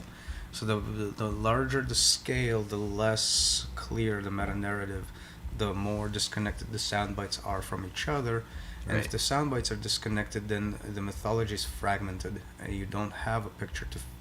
You can only tackle bits and pieces of the picture because you never see anything else. Mm-hmm. So Right. it never And we materializes. keep wandering through the dark with the white cane. Right, and the obfuscation continues, True. So which is right again, which from, is a case for abolishing extrinsic law and building in an internal mediational framework that allows for all of these different internal meta narratives Now wait. to become isomorphic on the during a conversation in a mutual setting. When you and so say on. sorry, when you say abolish, this triggers Abolish me, is a strong word. I'm this sorry. triggers me to think about the coherence model, because you will always have participants who need extrinsic law because they have not been built up to a isomorphic So- meta narrative. So that points to the fact that an intrinsic law must be a reflection of the intrinsic mediation.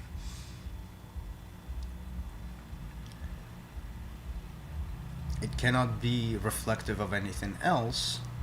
It cannot be a reflection of the sustainment of the system itself, because that is Yes. departed from the constituents of the system. So the constituents of the system Okay, and so the your system must be point, in line. I think your point is that yes, but the law that's provided to the participant has to be isomorphic to the law that they're going to adopt intrinsically, internally, eventually, Absolutely, isomorphically.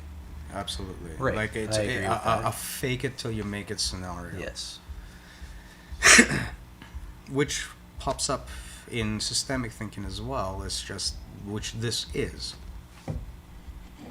And again, the reason behind it being as systemic as it is because this is a response to being systemic.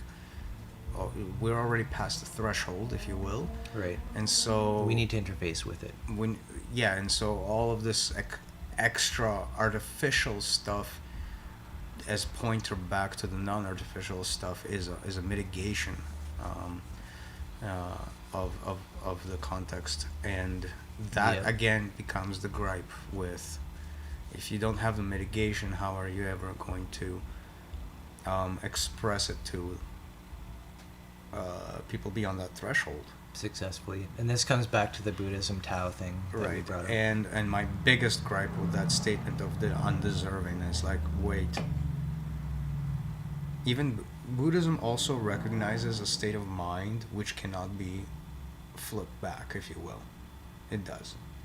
There's a state, quote unquote, eighth state of consciousness, if you will, that's basically like marred in the ignorance, whatever.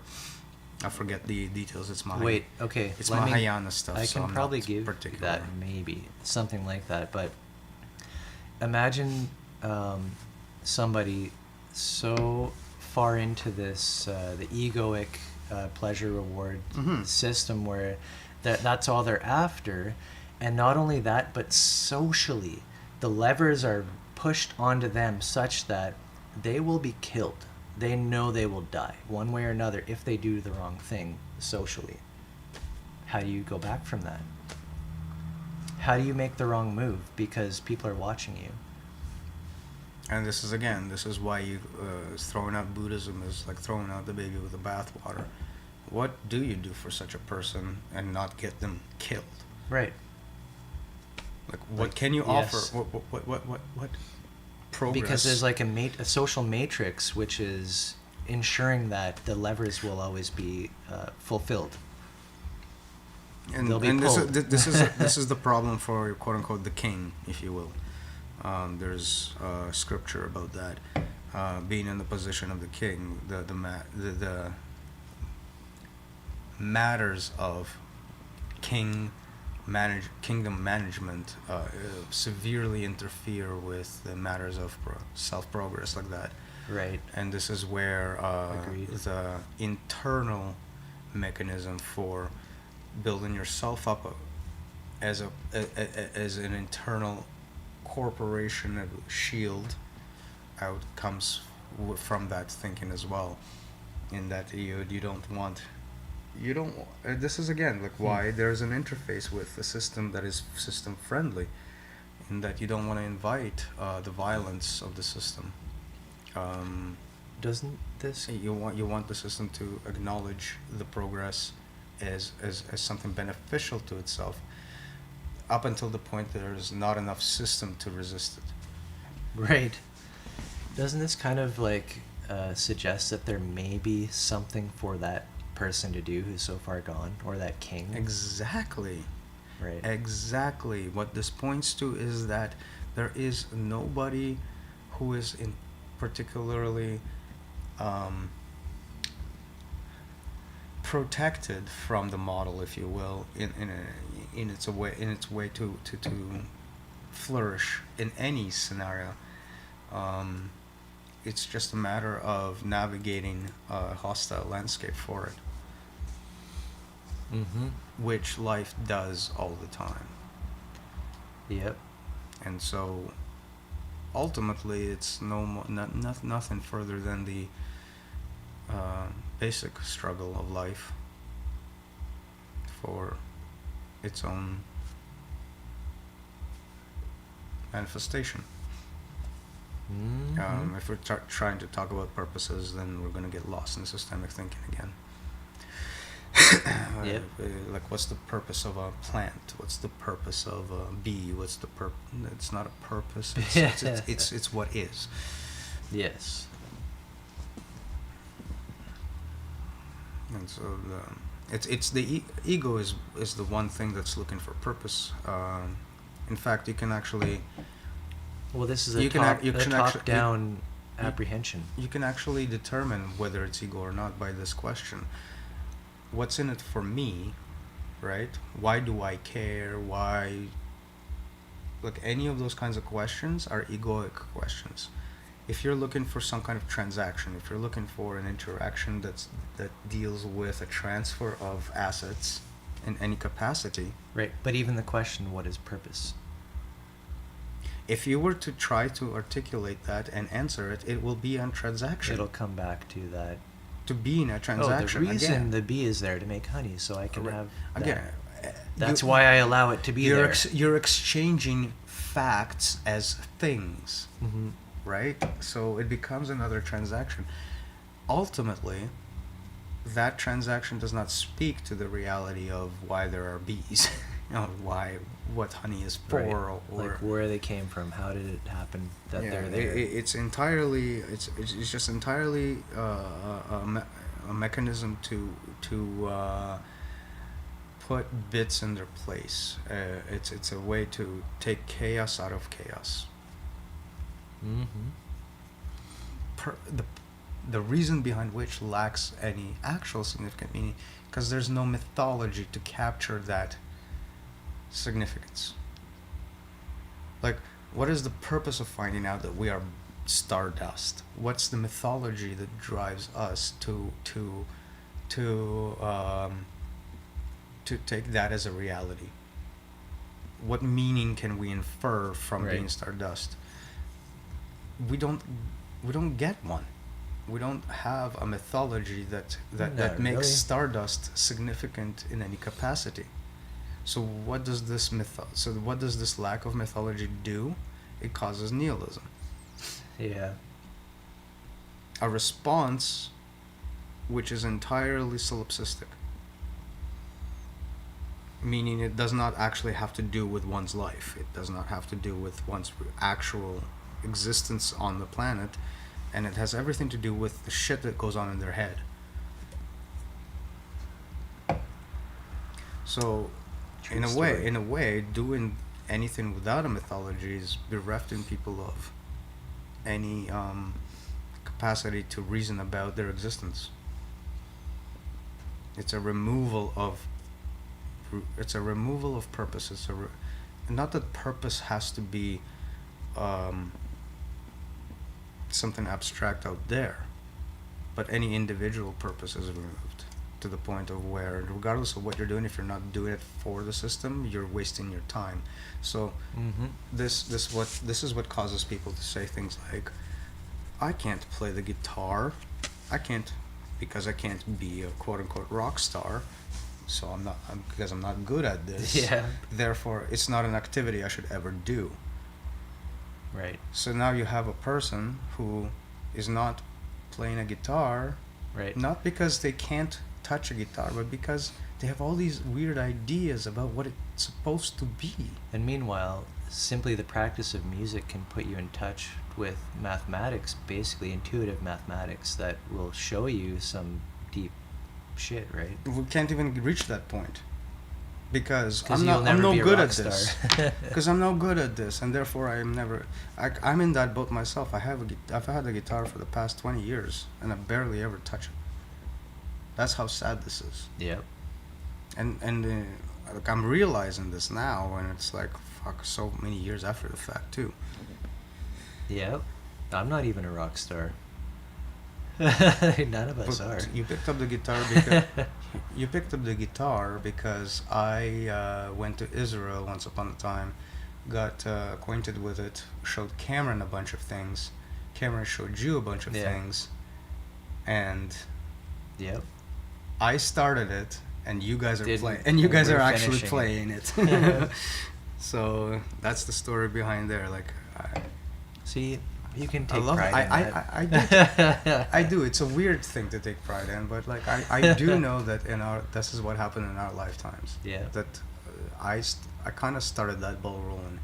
I introduced Cameron to Metallica. I introduced Cameron to Cradle of Filth. He loved them, and he took off with trying to the only thing recreate you them. learned, like nothing else matters.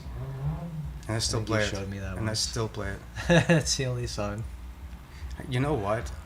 Of all the songs that I could have picked to actually get acquainted with, it's a pretty complicated one, and it allows me to still, not as much, but it still allows me to adapt to complicated riffs and whatnot.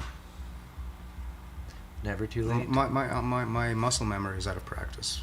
It's never too late.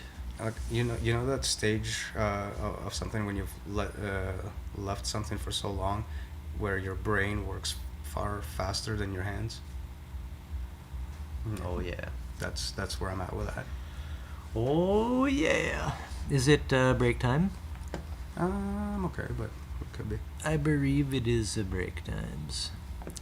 So we've got it is 2:40, 2:30. So we got a couple more hours. In that time, we will blast off into hyperdrive and completely blow all minds.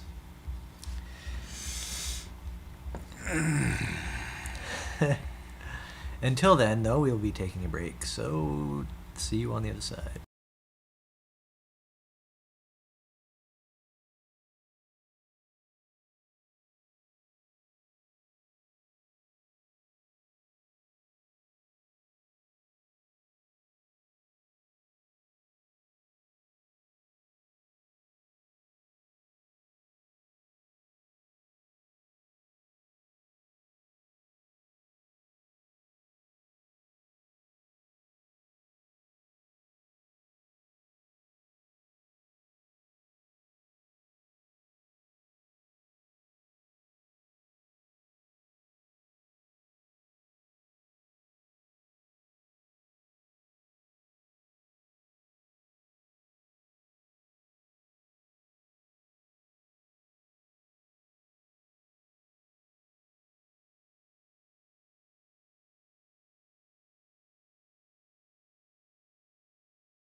Okay, buddies. Ready.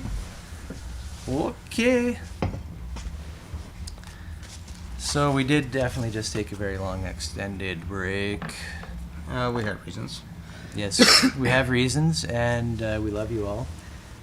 And but we were taking me time, which, you know, when you respect yourself, sometimes you just have to do that, right? Also, it's because the conversation itself had to be flushed out, and so. Hey, we don't need to give excuses, all right? No. But I wanna be upfront. Is that in that some terminology came up that we had to sort of massage more into a more acceptable That context. happens. Normally, we wouldn't do that during like a live stream outside of it, you know, to like put we stuff. we are less prepared for this one than we normally are. I think some momentum has been exhausted actually. I remember you made a comment saying you weren't sure what we were going to talk about at all. Before. Yeah. Well, And I was yeah, like, because oh, you know, I got there- some ideas. right now it came up to be, you know, a tapestry of consolidation points. So we're just in a point of where we're just selecting.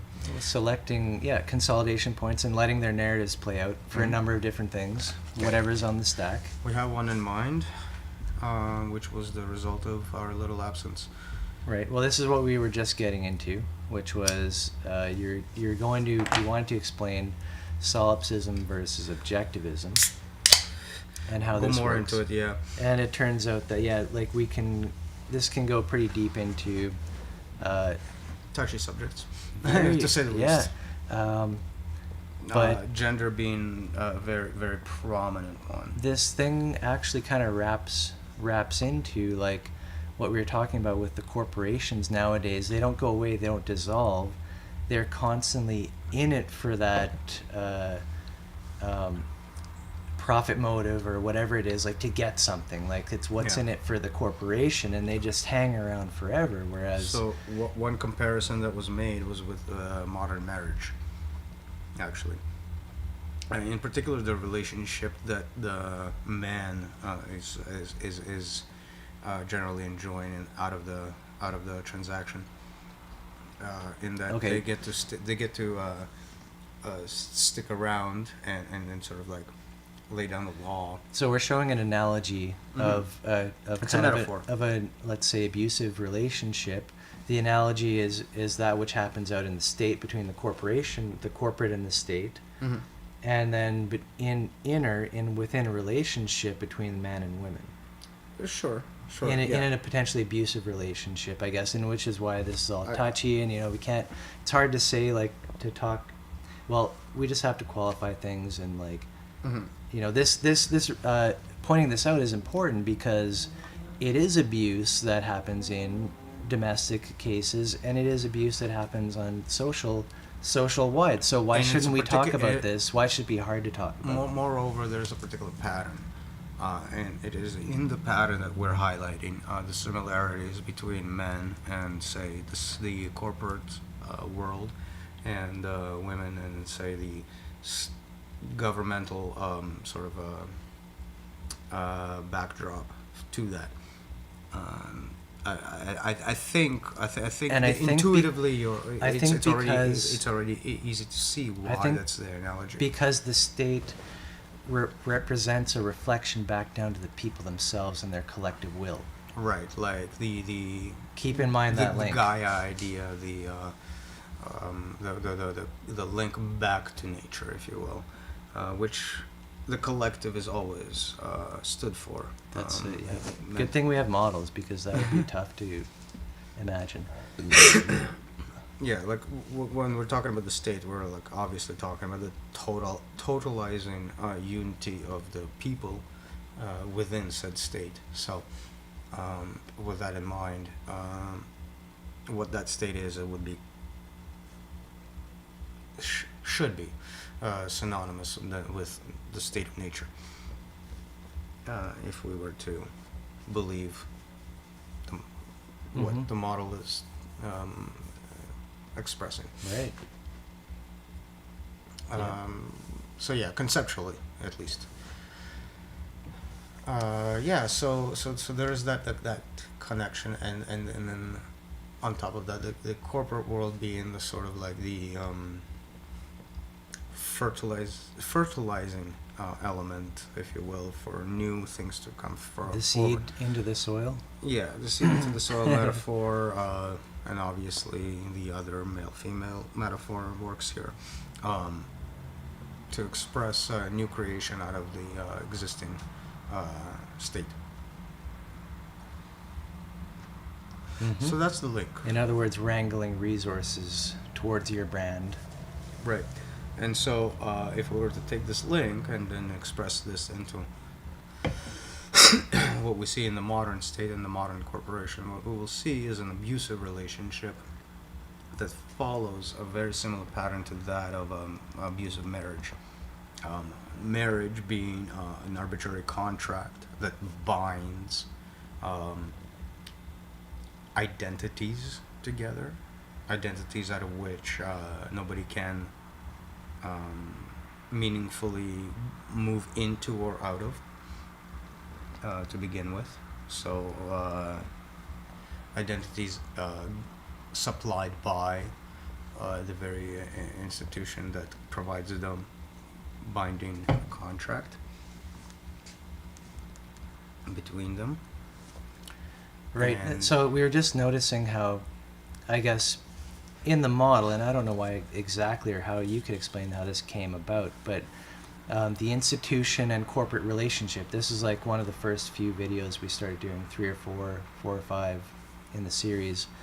And if you recall, How the corporation, the institution is a driving force, which is connected to the body and the person in their place and context. always The serving that role. corporation is bubbling up, emerging in response to demands from below. Once those demands are satisfied, what has emerged Sinks back in. collapses, doesn't keep being there. So this is like a natural process of the relationship, maybe, right? Like I'm not trying to, I don't want to personally or extend that too far into like, well, let's say marriage should just be, you know, like No, you just but- have a kid and then you go and then, you know, have another kid and like with someone else a marriage emerges and then No, it's- this would be to take it in a literal way. The metaphor between the female-male counterpart to that is that there's a female base, if you will, of existence out of which males spring up and come back to, and that is mythologically has been for almost forever the hero's journey, which is why it's Interesting. almost And also entirely- females are springing up out of that too. So we need to make When the you say we need female-based- we need to make the separation between sex, like biological sex, and gender role, and gendered role. The trek through of abandon of separating and coming back to, which is called the hero's journey, is mythologically the male journey, in the sense of like it's an analogy to another reality of the biology, in the sense of like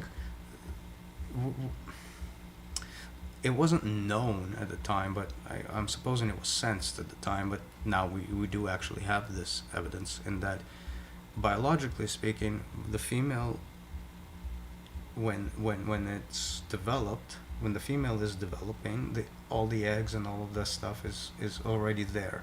So an embryo of a female child, right, already has all the eggs that she will ever have. Yeah, right. The male of the human child produces sperm all the time. This is again an analogy. This is a metaphor. It's not a literal comparison. So the story, the narrative, if you will, is that there's a base that is always existing. Like, no, every female is already born with it. This tracks Chaos and Order. Every- This tracks our exactly. archetypes. This Exactly. tracks the Neural OS stack.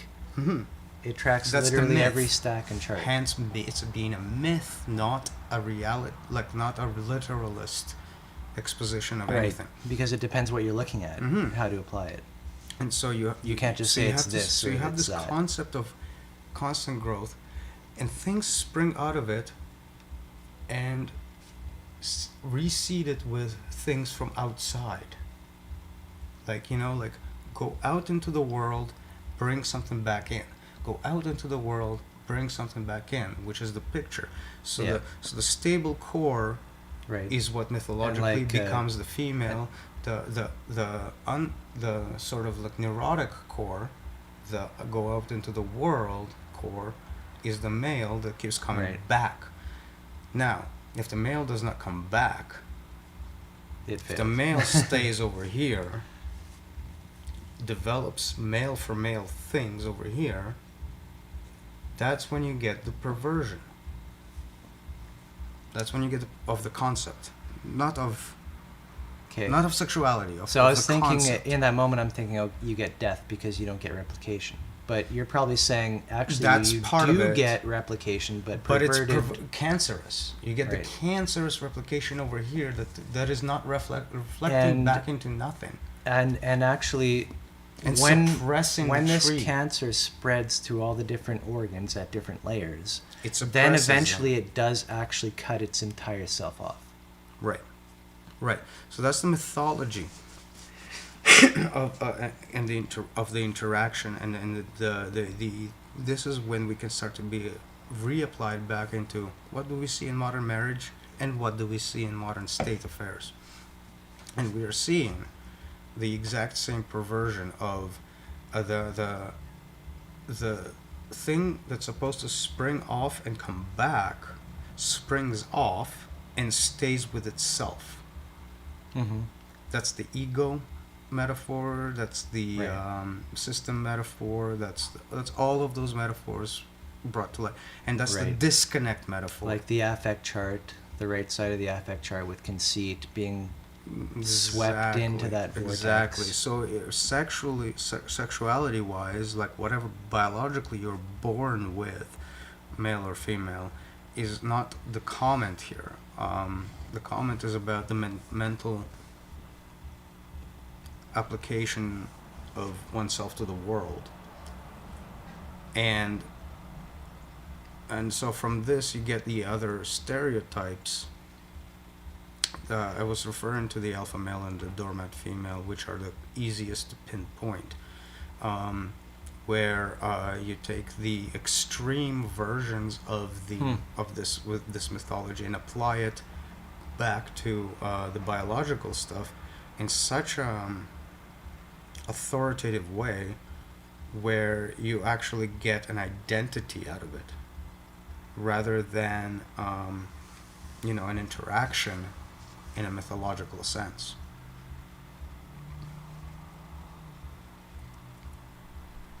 The identity being that thing that gets reified and shunted through the conceited affect. So, to take the role of the female, to take the role of the male, right, and then project it into a spectacle of an alpha and a doormat, and then Mhm. pretend that the alpha and the doormat are actually the real myth. Right. Whereas And there you have whereas the red pill. implications are lost. Everything is lost in the middle. Red pill has entered the chat. Right. That's So the we're- marketplace. of We're it. we're still making that analogy between a relationship between man and women, which we all kind of encounter, and not all of us, but most of us. Not as biological men and women, but as biological, not as biological men and women, but as mythological entities that interact with each other in that dynamic. Mm-hmm. Receptive and what's the opposite? Yeah. What's the opposite of receptive? Projective, right? Projective. So yeah, that entire interaction of project Right. and receive And so is male and female. this is not only within a It's a sexual mythology. within a sexual relationship. It's also within any just relationships in society, any interactions you have. So we all have So- experience with this, really. So if we were to take this back down to an actual down to earth interaction, what it doesn't talk about one assuming the female role and one assuming the male role.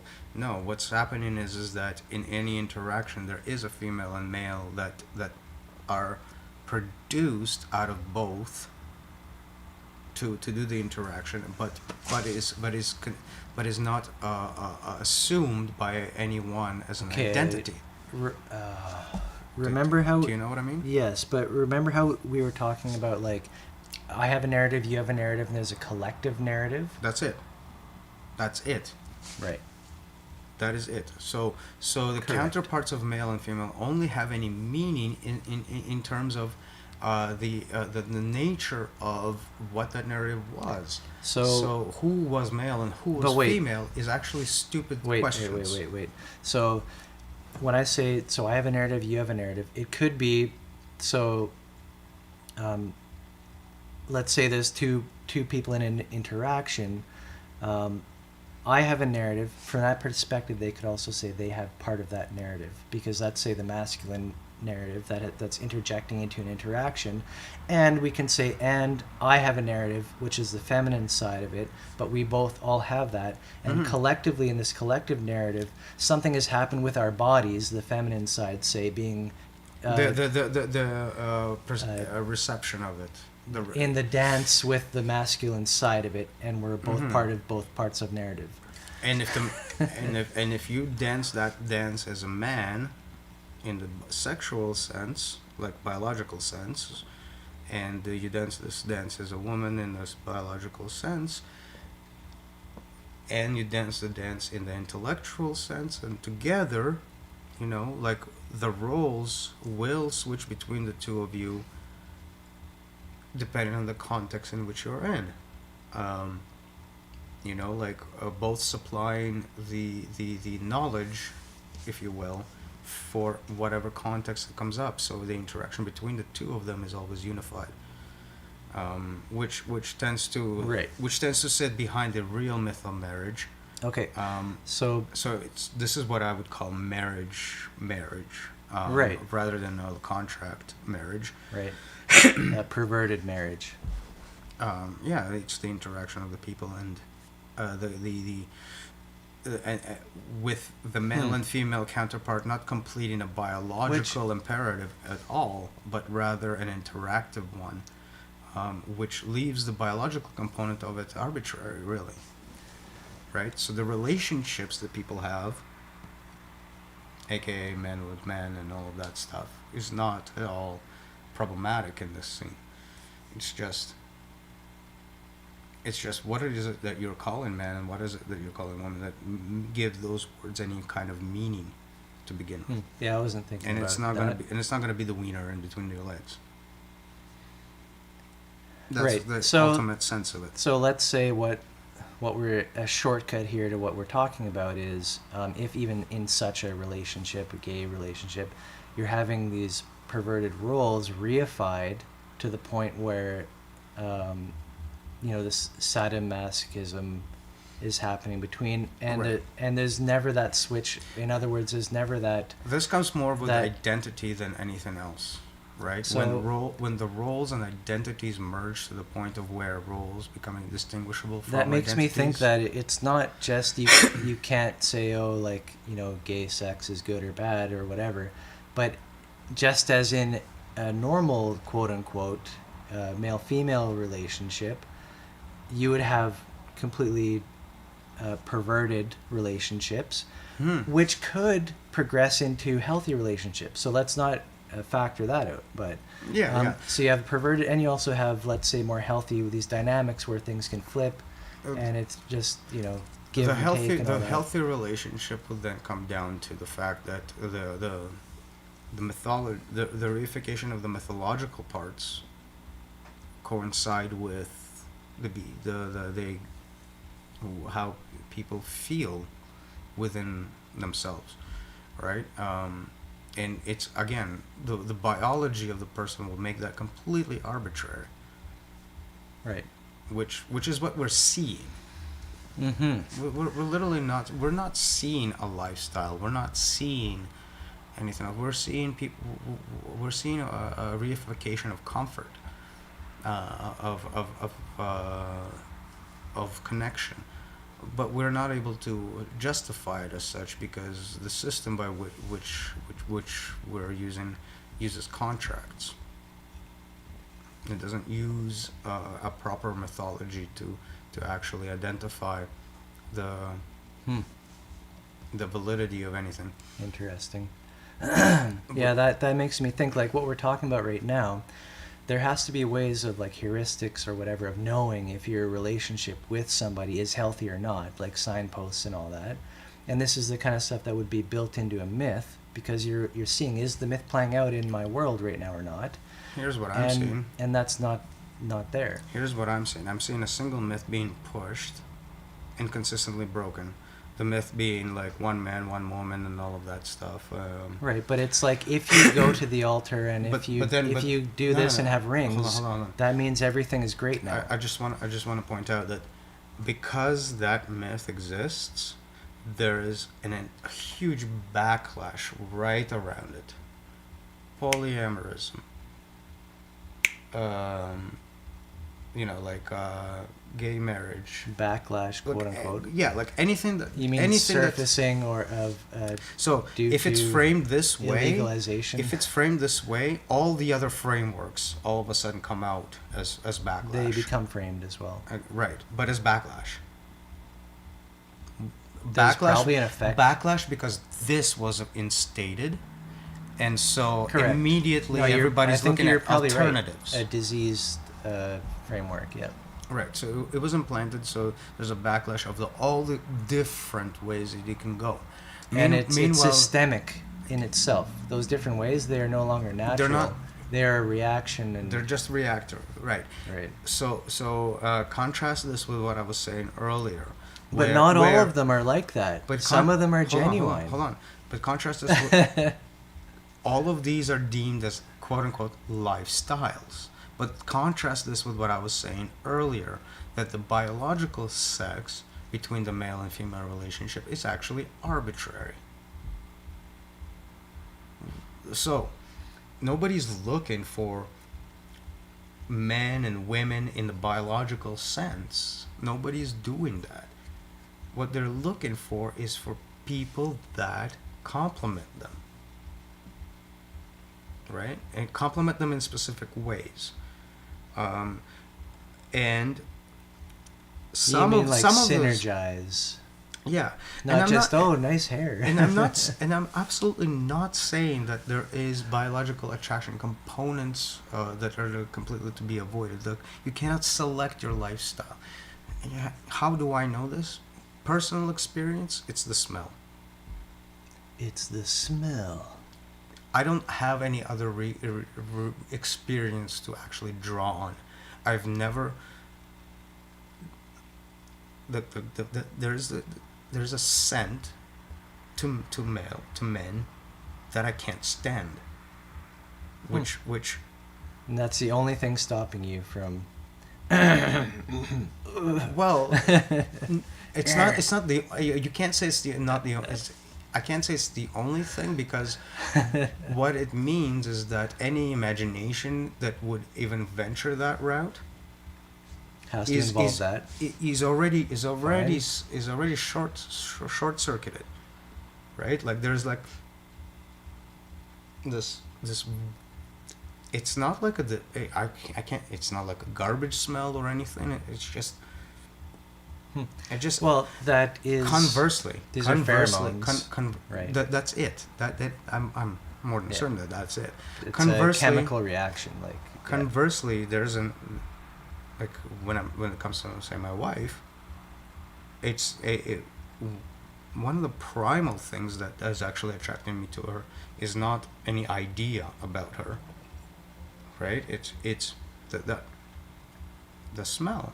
It's just there, and it's not an instinct I can describe with words. So, like, You don't have to. so the point I'm making is that, again, the biological stuff is entirely arbitrary to the mythological counterpart of man and woman. The man and woman myth has to do with reception and projection. And it's the interaction of the two that have any significance in a relationship rather than who's got the wiener. And it can never Mhm. be about who's got the wiener. There's like no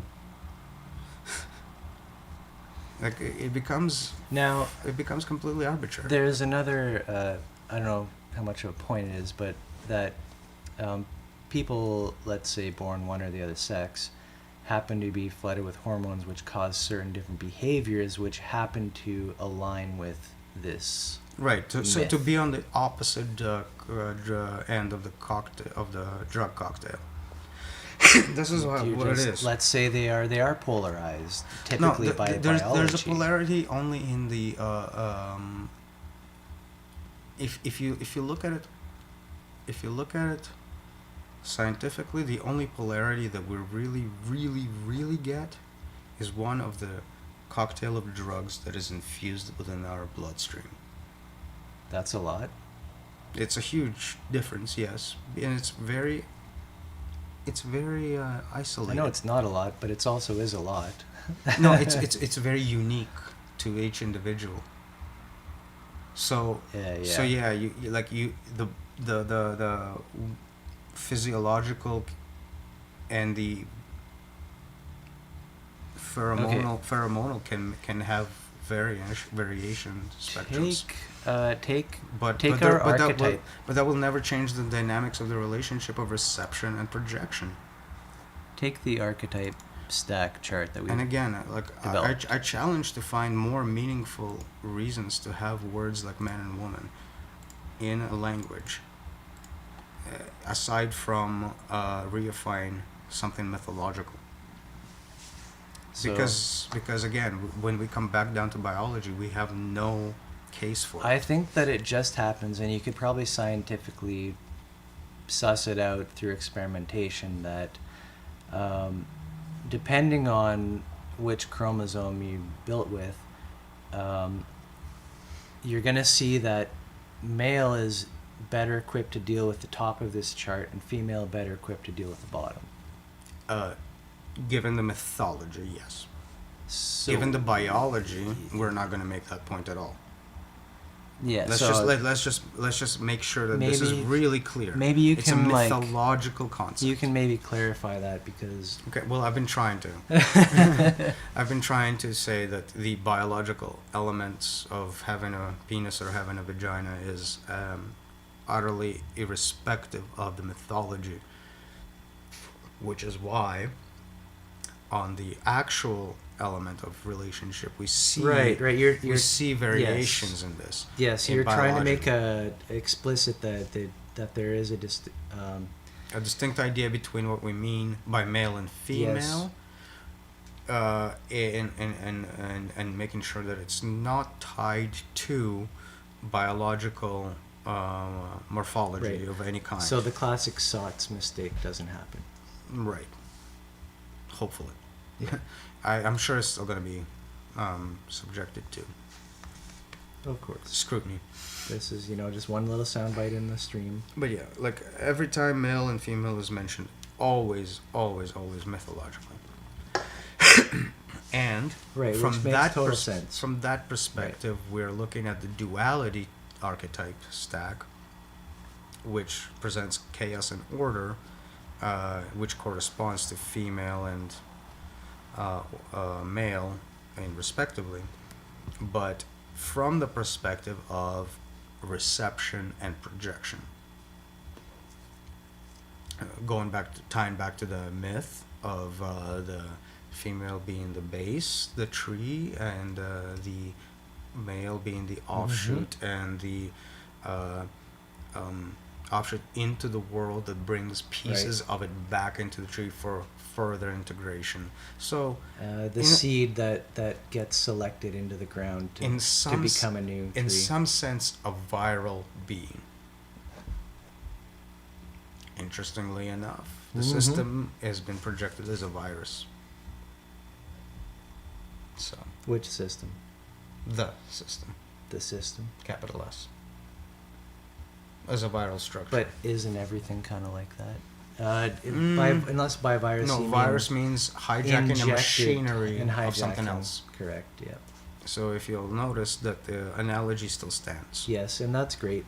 And in this case, it's not projected as an evil thing that needs to be stopped. It's just the nature of the structure Right, itself. and as you mentioned before, of course, you brought it up. We have in our DNA, our human DNA, all kinds of viral remnants and stuff just integrated from nature that happen to get Yeah, pulled up into the DNA. It's called retroviruses.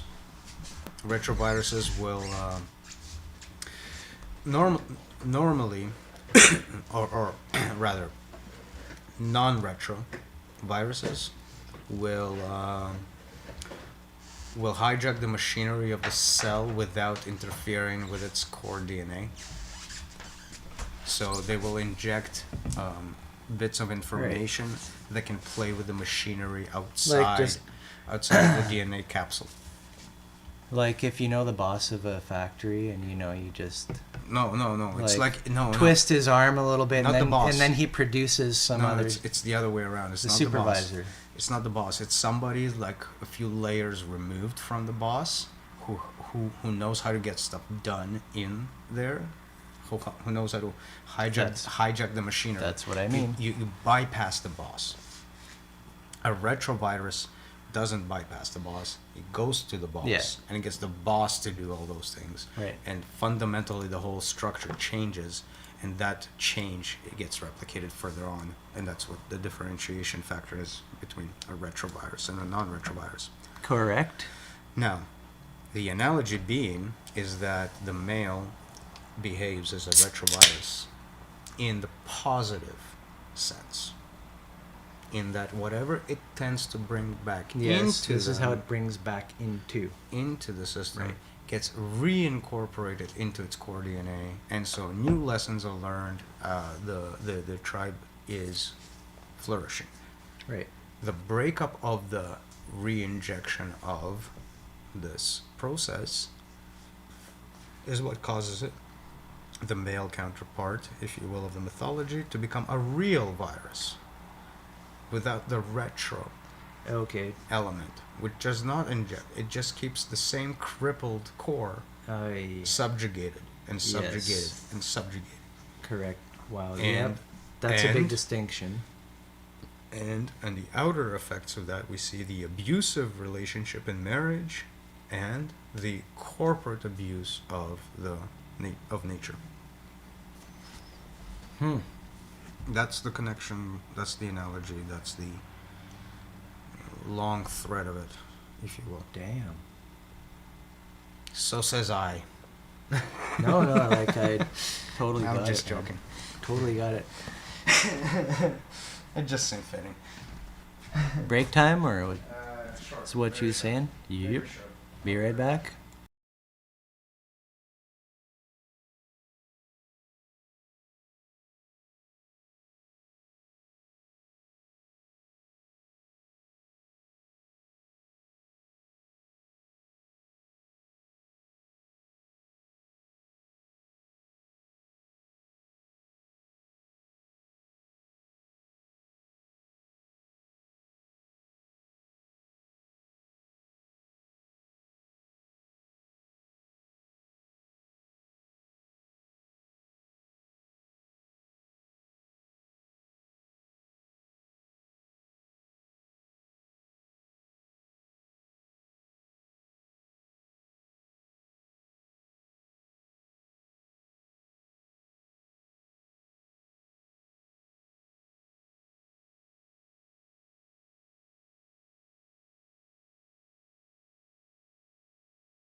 and correct.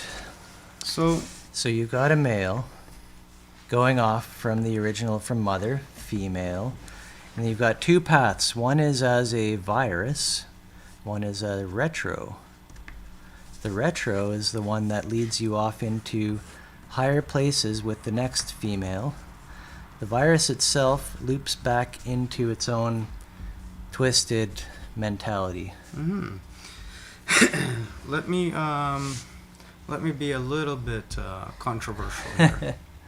If you'll notice, Fine. that in that virus self-made mentality is also where you get an interesting scenario where you have this the gay perversion, if you will, the sense that something is Fine. wrong. What's wrong?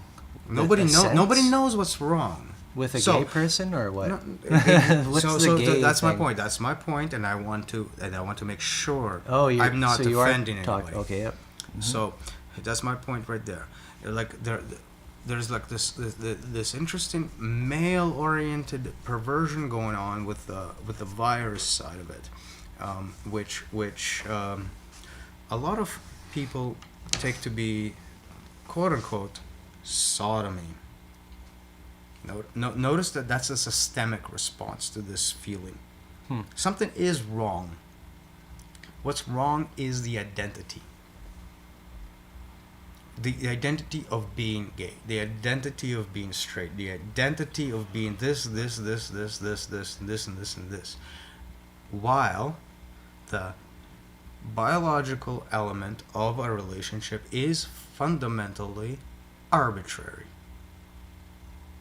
Of a relationship. Rather than an identity, which the systemic worldview manifests this as, right? So now you have to be always gay, always this, like like what I mean, or you need to be treated Sure. for it, or Yes. this or the other. It has nothing to do with you. Man, this reminds me of previously in our conversation just about You can't the cha- stigmatization and rejection of something, So- and then it doesn't allow for nuance. So yeah, so I have a particular perspective. I'm quote unquote cis and whatever. My allusion to smell was really what I was talking about. Like, it won't matter whether I'm cis or not, by the way people smell. Like that feeling, that sense of them. You know what I mean? Like that experience of them is not driven by a penis in between the legs or lack thereof. Normally. It's internal. It's You inherent. could recognize certain patterns that it keeps happening, that when something's dangling down there, it doesn't smell good. And then learn your lesson. Or maybe indifference that's- or nothing. So, like, you know what I mean? Or like everybody will have their own chemical makeup for that response. True. Everyone. Right. So yeah. So it will never be So about. you're You're not going to be about the concept of man. It's not going to be about the concept of woman. It's going to be about the smell of the person. Yeah. As loosely as I can frame it. This is a very loose way of saying it, right? Like I'm using my own experience as an example. I'm not But, saying yeah, that this is and going to be the it's, same for everybody. uh, But that experience of the person is going to overrule everything. Right. Yeah. So I think this is like probably just presented as an analogy to that great problem of using labels versus what the reality of the experience is, Exactly. conflating the two, Exactly. Which and reifying affect. And the whole reason why I found that Eris's claim to be a she is fucking ridiculous. Does it have anything to do with what they're trying to do with their physiology? I don't give a fuck. It's arbitrary.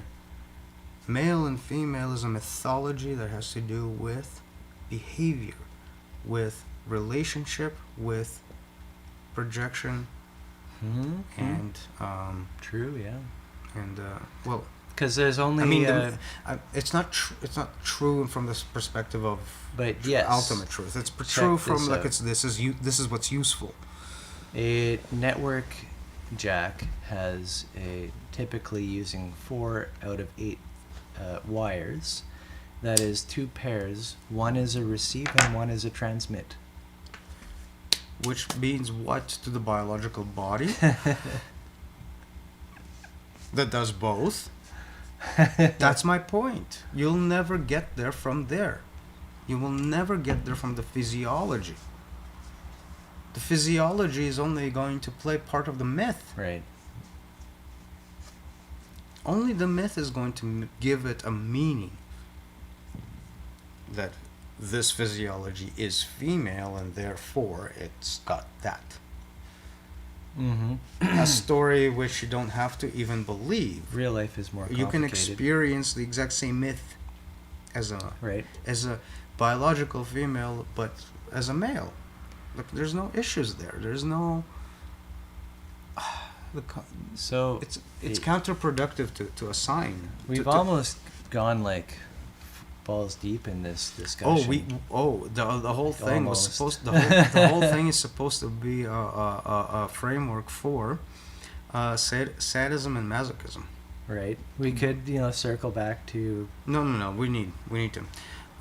This entire discussion is literally to point back into that direction. Sadism and masochism describes the pseudo relationship. These are patterns seen on the wires, the receive and transmit pairs of the network in full duplex operation. Yep. Taking in abuse is the sadistic, giving out is the masochistic. It's to break the two-way connection, if you will. When you break the two-way connection and you only have one side projecting and only one side receiving, you have the perversion. And if everybody's abusing everybody, then you have only perversion. Perversion and squared. And this is the break apart. This is the breakaway. No, I'm the masochist. Chaos from no, order. I'm the masochist. Well, the masochist wants the receive.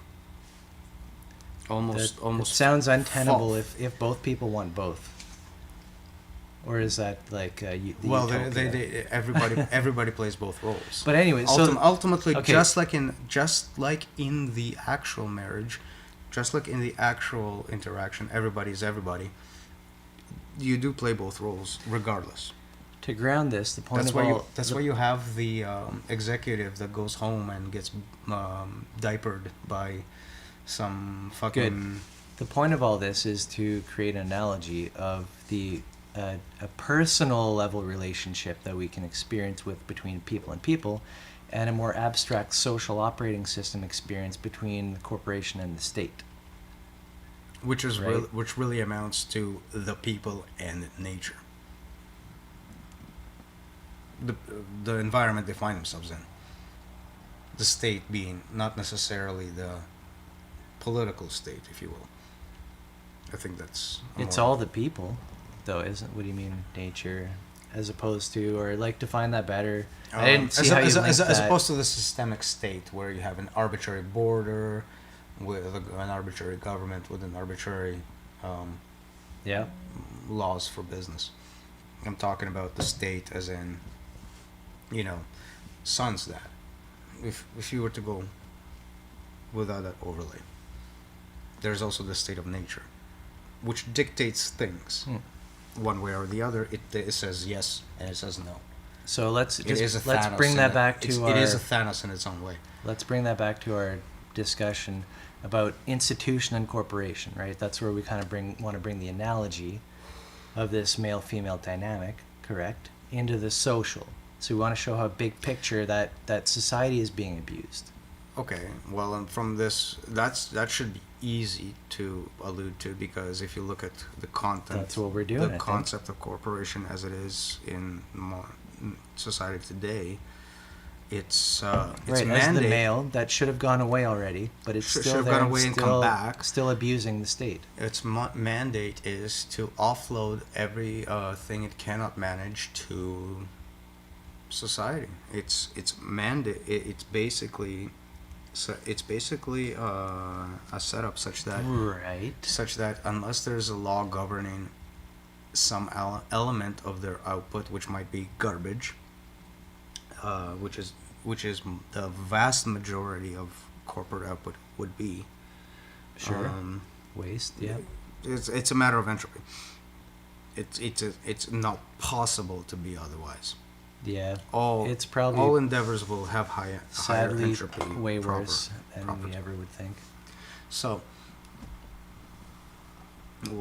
what we're faced with is a situation in which these corporations are using the environment in a way such that if they don't have to deal with it, they will assume somebody else will, and nobody else does, and so it goes. Because there's no other corporation to take care of the garbage unless there's a pressure for it and there's incentive for it money-wise. Usually that never happens, and the only thing we get out of this is landfills. So, if we were to project this analogy onto the corporate-state relationship, we will see that it's an abusive marriage. Again, as a metaphor. So, like, I think of the state as kind of we the people in a way, but it's not really. It's kind of removed from the individual. In which the state simply goes out elsewhere, does things, and whatever it brings back into its environment, it just has to deal with it and deal with it and deal with it until it collapses. What's the state going out and doing and bringing? Money. So we're talking about like a country, let's say, or it's or a city, okay. even a county. Let's look As at a it. government. Let's look from another analogous perspective. It's a self-cannibalizing thing that happens. So you're talking about the state. So the state and nature ultimately are one thing. But the state goes out and destroys nature. And itself. And it's being one thing, it doesn't see it as one thing. And so this is the sadistic element of abuse. The corporation goes out, Built into eats up. Like imagine like cannibalizing your own wife, and then asking, why is my marriage broken? And how this happens is like, okay, wife, give me taxes. Where I thought, where are you? Bitch better have my money. Where are you? Where is she at? Like, yeah, like, wow. What's happening over here? This Where's the is- population gone to? Why are they so obsessed with what the next population is going to look like? The numbers. So the state, How many the workers state, are they quote gonna have? unquote, as being like when I was intuiting, like this is a collection of people, the taxes coming up, and how is the official system relating to the individual? Give me my money, But also die. and die if you want. There's But also, there's a hospital. but here's the thing: when you die, where's my money? Right. Does your mother have my money? Yeah. So it seems weird to think of the state as the people and as the kind of earth, the soil or whatever for the seed. Well, ultimately, that is the relationship. But it's the people conglomerated all together through politics and all this shit. The state, In this state type system. in the modern state, the people that have become representatives and of we it don't know how to are do the it same right. people that represent the corporations. The revolving door of government and corporation. This The- is why I the say government- GovCorp. GovCorp is the The government is What made is up of GovCorp? who? Who is the government made up of? Businessmen and lawyers. right. Who is the president at all times? Fuck Donald Trump. That was not a president. I mean, come on. Complete corporate. Always business or lawyer. I'm pretty sure Clinton was a lawyer. Pretty sure Clinton was a It lawyer. would make sense. Yeah. So I think there's so. there's never a movement outside of the system within the system, ever. And So you can never be and not- representative of anything else. never a representative of the people, quote unquote, Yeah, that symbol does not exist. is kind of what you're saying. Yep. I'm just Agreed. pointing out the actual detachment.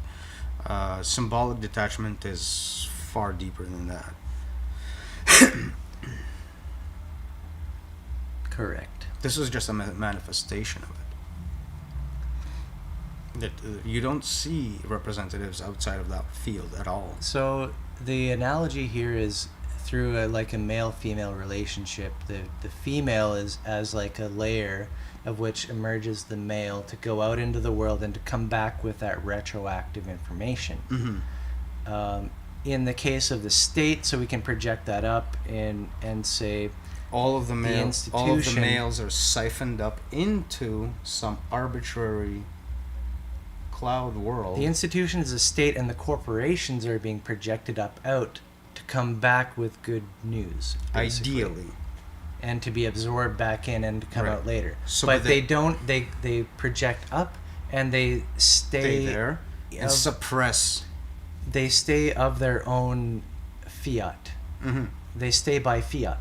Mhm. Say, I now am here. And no retroactive things come It back. doesn't come There's back. no retro The anything. quote unquote female bodies get raped or abused and thrown into the system, but it is of itself has not come back And we see this into the and archetype. we see this manifest in real life by actual rape and by actual abuse and by Right. actual And systemic so it shouldn't be a surprise. depression. And I've been searching for this kind of a connection for a long time because I know what I've experienced and seen and believed of people, but how does this make any sense to, McDonald's are just a nice company, and the government, they just want to, take our vote and count them properly and see what we want to do. Like these fairy tale ideas of the outside world wanting good for us, but it's an abuse relationship everywhere you look if you actually dissect it. Especially if you ignore the abuse and the relationship, because look at what's happening. If you're just holding on to these simplistic notions, I'm just, taken together, you have the system formed out of that action pressing back down onto the elements that have caused the system to spring up to begin with. And the sense that the innocent, in particular the young, and often the female, who is seen as a representative of the primordial state of pre-leap, they always represent that link back, right? There is always a sense of it, and with it Through comes existence of the body. and then Yes. there's the fear. Part of the not returning to it is the fear of doing that, because some of that is death, some of that is loss, some Right. of that is end. And the ego is a perpetual, eternal machine, if you will, eternity machine. The hero's journey. It fears the comeback, which is why fear is ultimately fundamentally a wrong approach to anything. It's an inability to reach back into the fuck, this is getting hard to explain.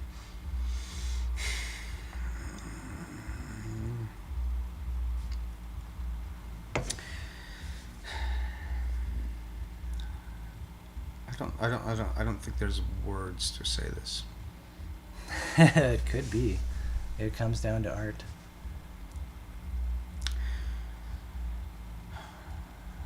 Fear is a conceited motive. The only thing I can keep pointing and hammering back at is that when you return back to the systemic view, you always see a projection of hatred towards children and towards women. In every single case of the system. Complete disregard for women and children. We see this in very mundane things. For example, Yeah. Tests on car crashes. Women are still far more likely to die in a car crash. Why? Because all those tests are male oriented and take the male body as the average. So all the safety gear, Is it different that much? size wise, yeah, Would it it makes, be? it makes sense. It makes a difference in size wise, yeah. Children die for the same reason more readily in a car accident than men. And Oh, I all see, I has see to what do you're with saying. just the strapping So, like- being accommodating. Like, let's say it's at this height, which is average male, and Mhm. this height is average female. And what you should do is probably average between the two, because you don't know who's sitting in that car. or have a mechanism to distinguish Up, down, between the two. This is this driver. This is this driver. Exactly. So Correct. you so to Which would be accommodate for the easily personal body, accommodated. for the personal body. They have But that no, shit already. They do. Medicine has the same problem. Most medications, Cost and money. chemistry-wise, most medication chemistry-wise is likely to cause female fatalities. Because most medical More likely? trials, yes, most medical trials are male only. And that's never sussed out that it is actually causing big problems. It's noticed a lot, but the and problem should be is never corrected never after. corrected for, Yeah. because there's another one, heart attacks. The symptoms of a heart attack for a woman are slightly different than men's. Just they're bad. They're just as bad. Yeah. They're just as nervous, but they're dismissed. They're dismissed medically for not being that, because that's not a typical male. Training problem, But it's a pervasive one. and people died. People, you are more likely to survive a surgery if a woman performed it. Why? Interesting question. Answer it. Attention to detail.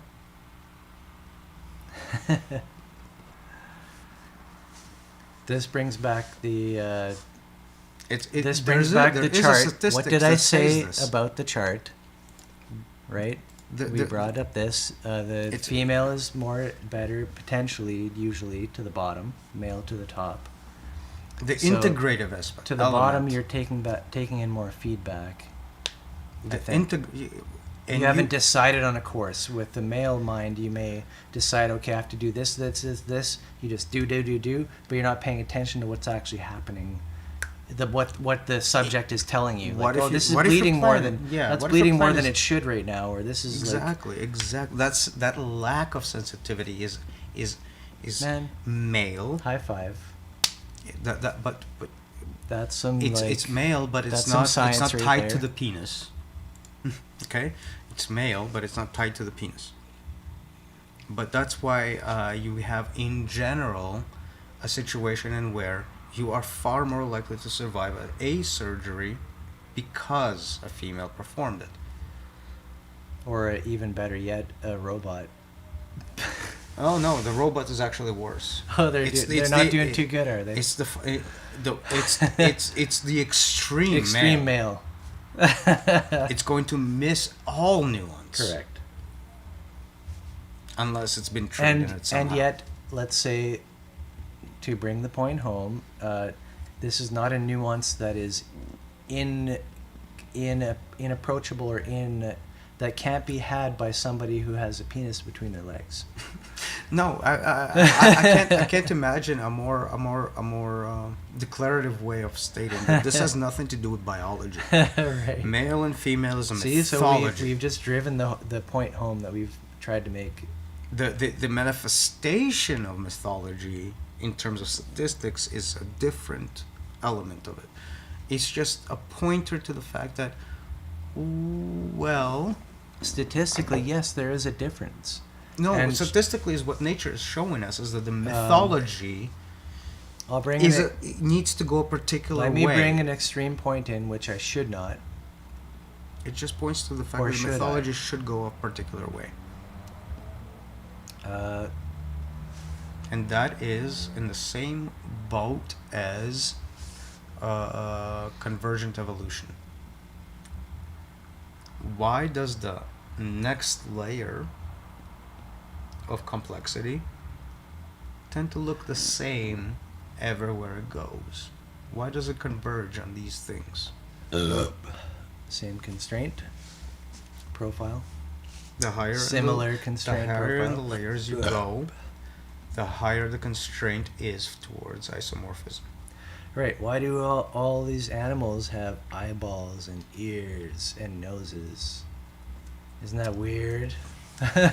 Why did crocodiles, alligators, look like predecessor amphibians? Why did subsequent mammalians adopt the exact same morphologies? Why did mammals and lizards adopt fish morphologies after the fact? I don't know.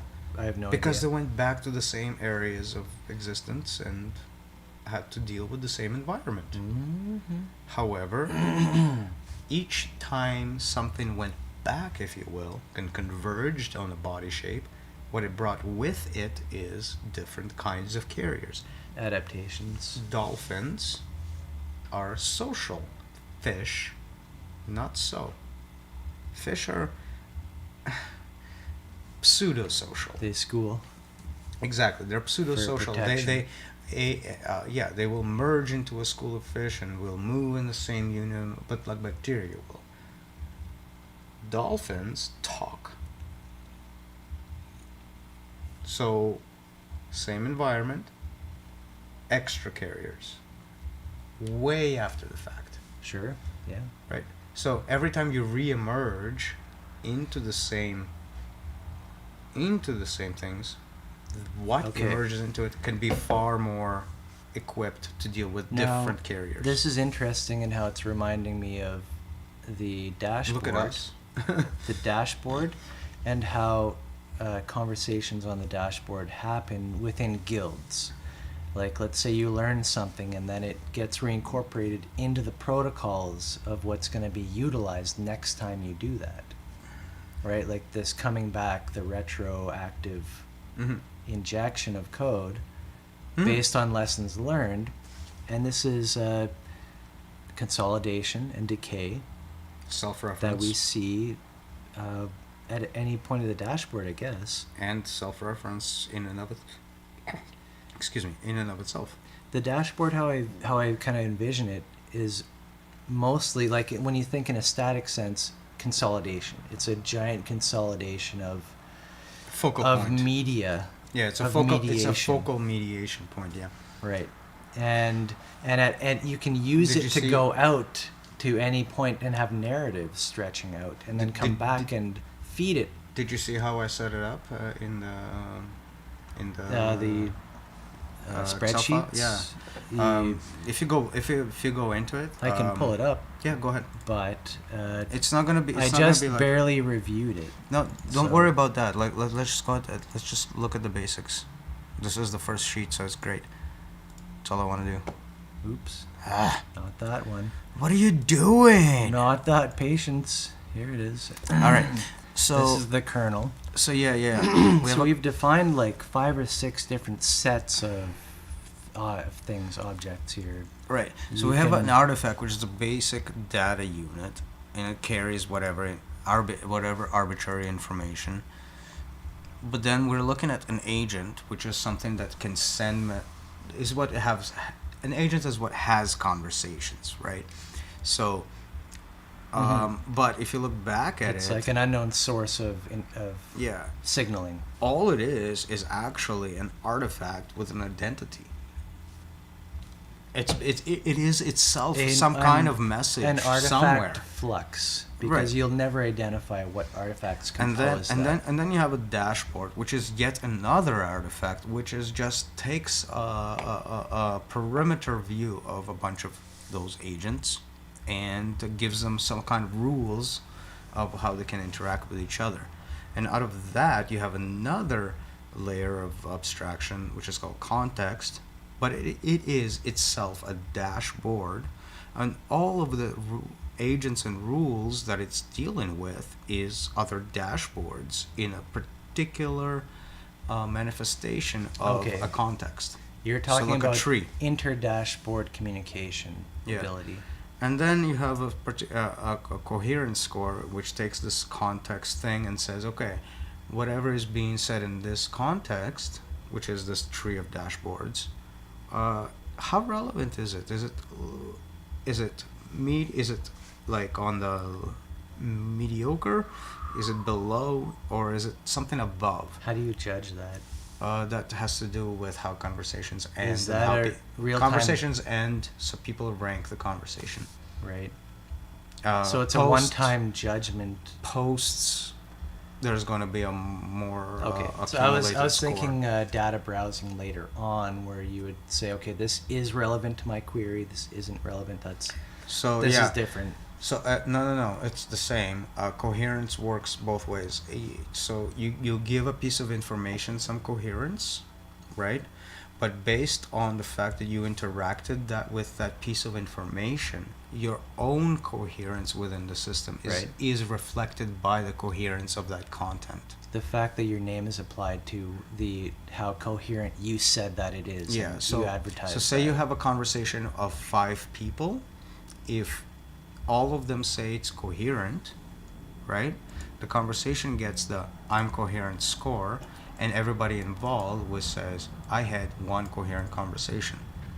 So if somebody's participating in incoherent conversations over and over and over again, how they score any other Right. conversation is going to Yes. affect that. Okay, so we're touching here on a point which is very difficult when you're thinking about social networks, social operating systems. We are utilizing an agent-centric model. Mhm. Commonly, you'll have a data-centric model in which, like Facebook or whatever, Twitter, you're basically worshiping the data itself. In our Yeah, case, we're like some worshiping the agent and the agent's connection to the others. So yeah, if something is, so there is a data-centric reflection there. So if something is coherent data-wise, it's because the agents involved that scored it also themselves have a high pull of coherence, and that comes back in a reflectory sense. If what you output is Right. constantly deemed coherent by everybody you're participating with as coherent, then your score will rise alongside Right. that. Yes. But if you're scoring if you're scoring things as coherent, but everybody else is scoring it is incoherent, so your coherent score is going to be diminished by the fact that you're scoring things that are not coherent. So your input into things is going to be diminished. Wait. Now, if there's a whole other network that agrees with your decision, then you as a bystander, it depends on which network. We're talking web of trust here. Oh, yes. Which network do you this- trust? This network or that network? Because this one This says is- this guy's insane, that one says that guy's insane. This is what context separates. So within different contexts, score. So you actually see the relevance of an artifact to a context. Right. So what this will do is change the coherence score within individual dashboards for any particular agent. So you can have a silo.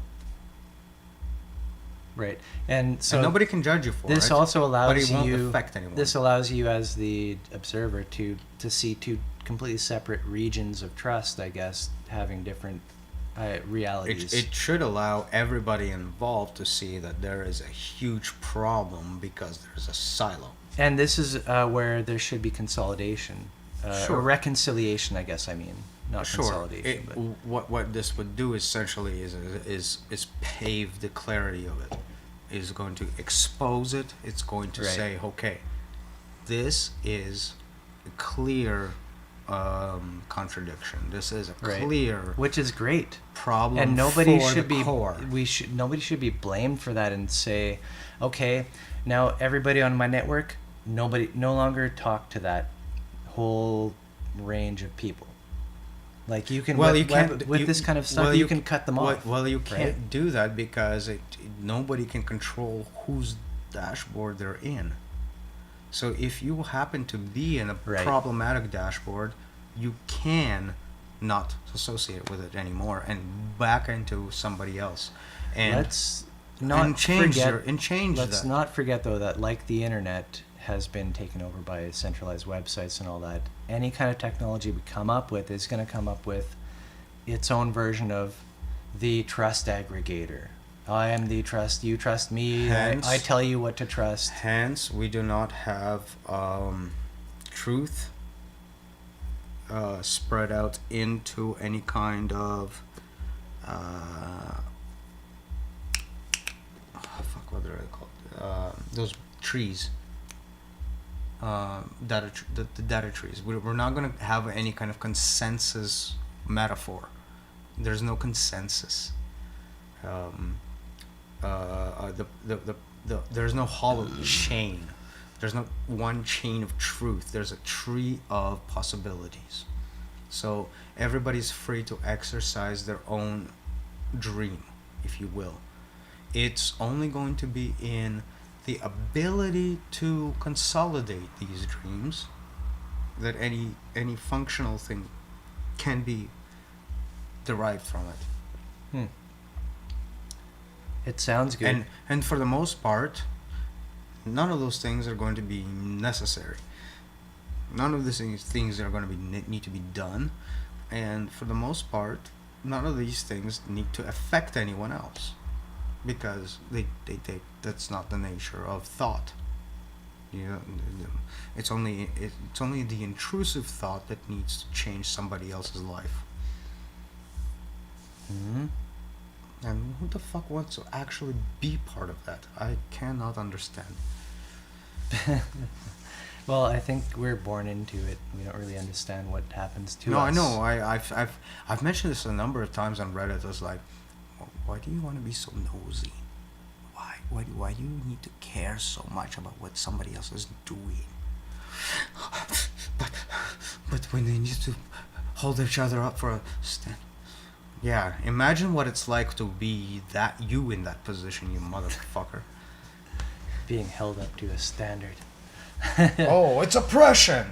Yeah, let's take a break here. Ba-da-ba-boom. Be right back.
I think we are.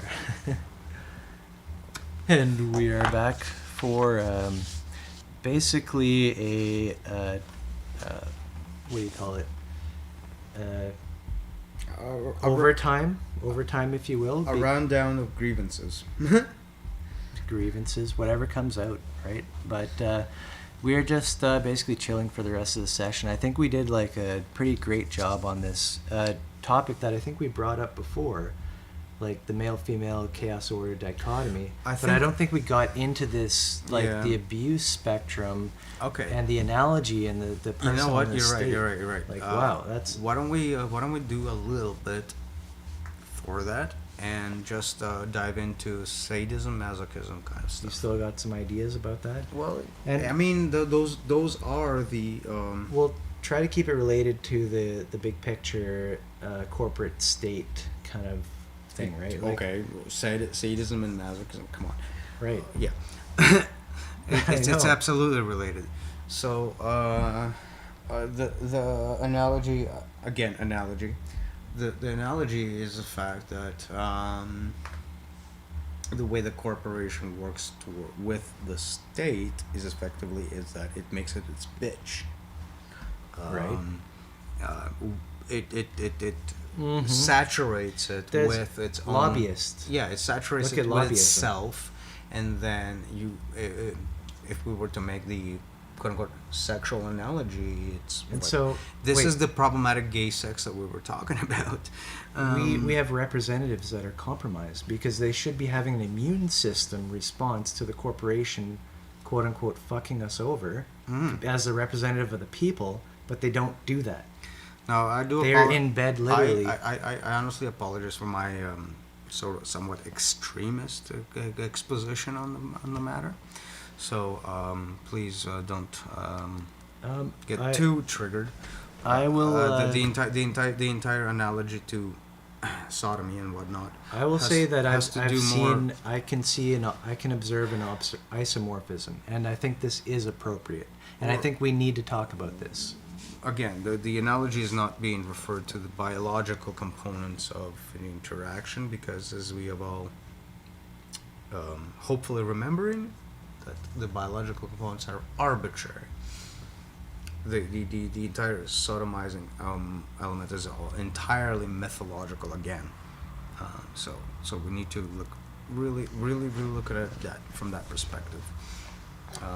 We're having an unnatural relationship between the male and the male, not from the biological perspective, but from the mental disconnection perspective, in which there's no connection back to the female. Therefore, there is a stagnation and a sort of like a how do you say it? Withering of the whole. Which And again we're does talking not about pertain to any individual. Right. Of course. And we're talking about a big picture here too, where you have like chaos and order, but this is a universal type of concept, like big picture stuff, right? Like to really drive that home. If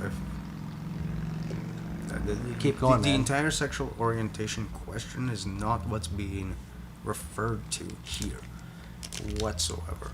Sexual orientation does not drive this conversation whatsoever. Yep, we've got 15 minutes, by the way. And so any extrapolation based on sexual orientation is not actually going to be useful commentary. Right. Not that we want to place ourselves in it's a completely defensive position. If we're wrong on elements, then yes, we're wrong on them. What we're not trying to do is diminish the life experience of people. Right.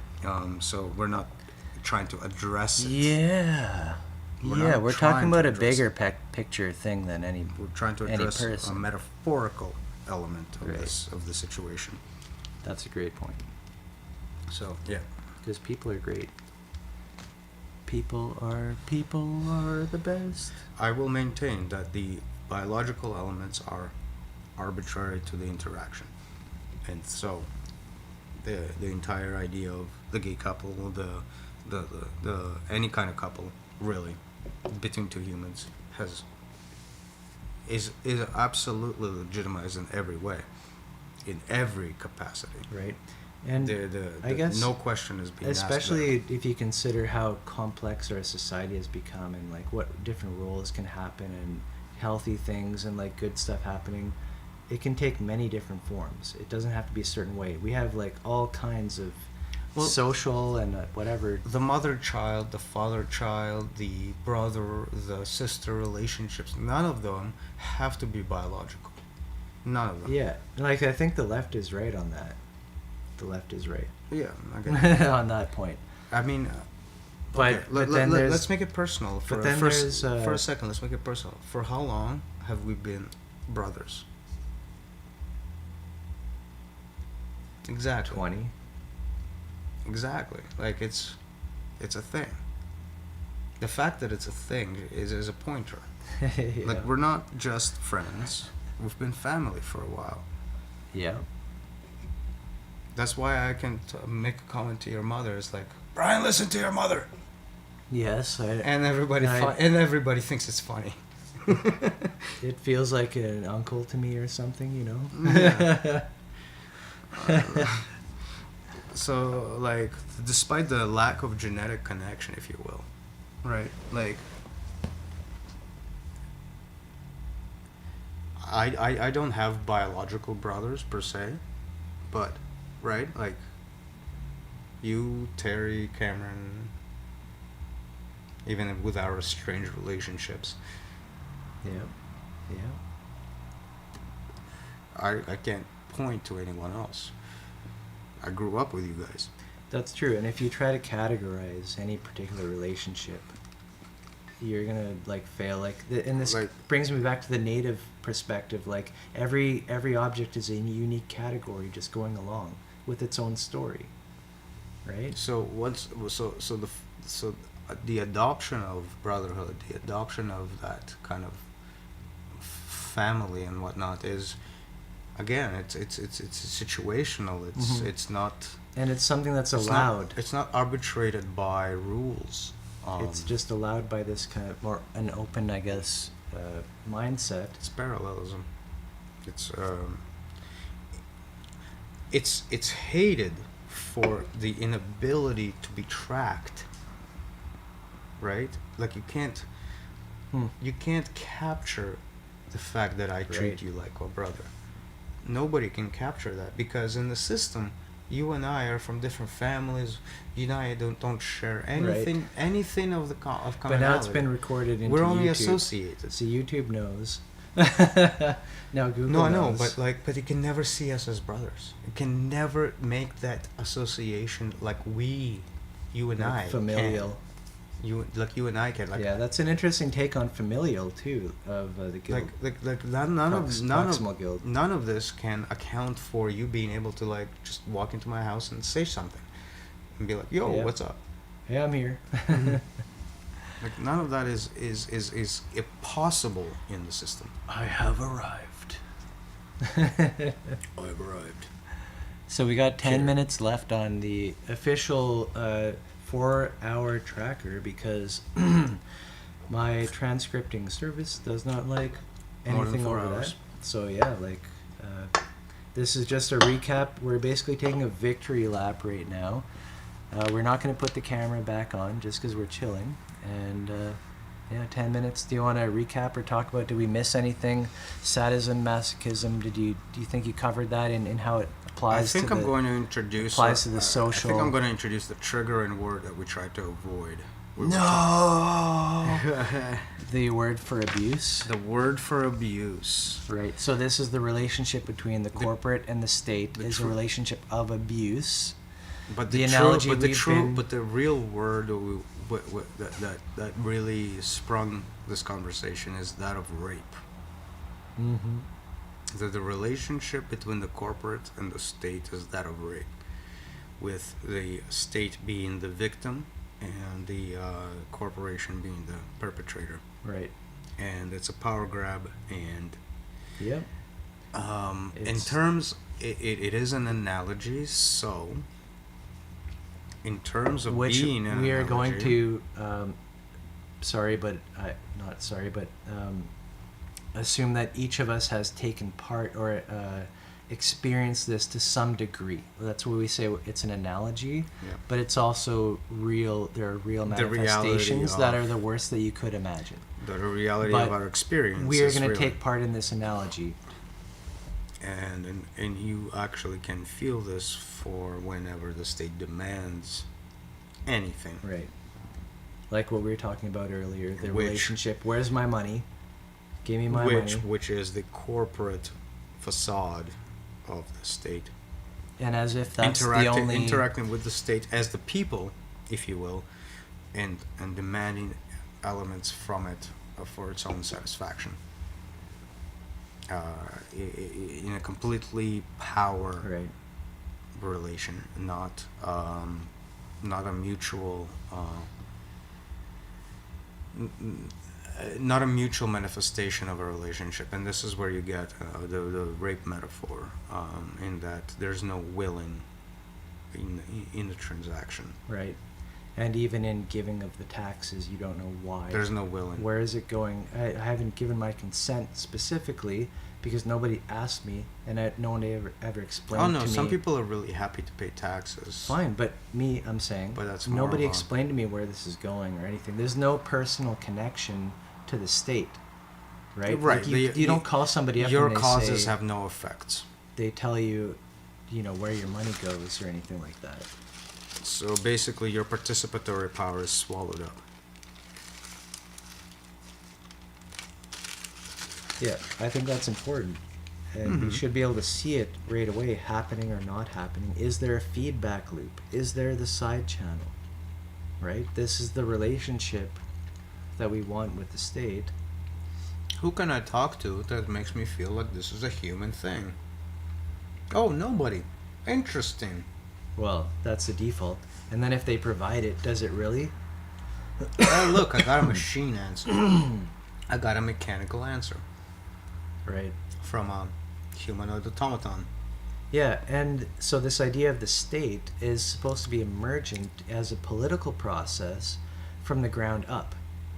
But is it? Or has it been hijacked as something provided to you fiat? Right? It sits somewhere in the okay, so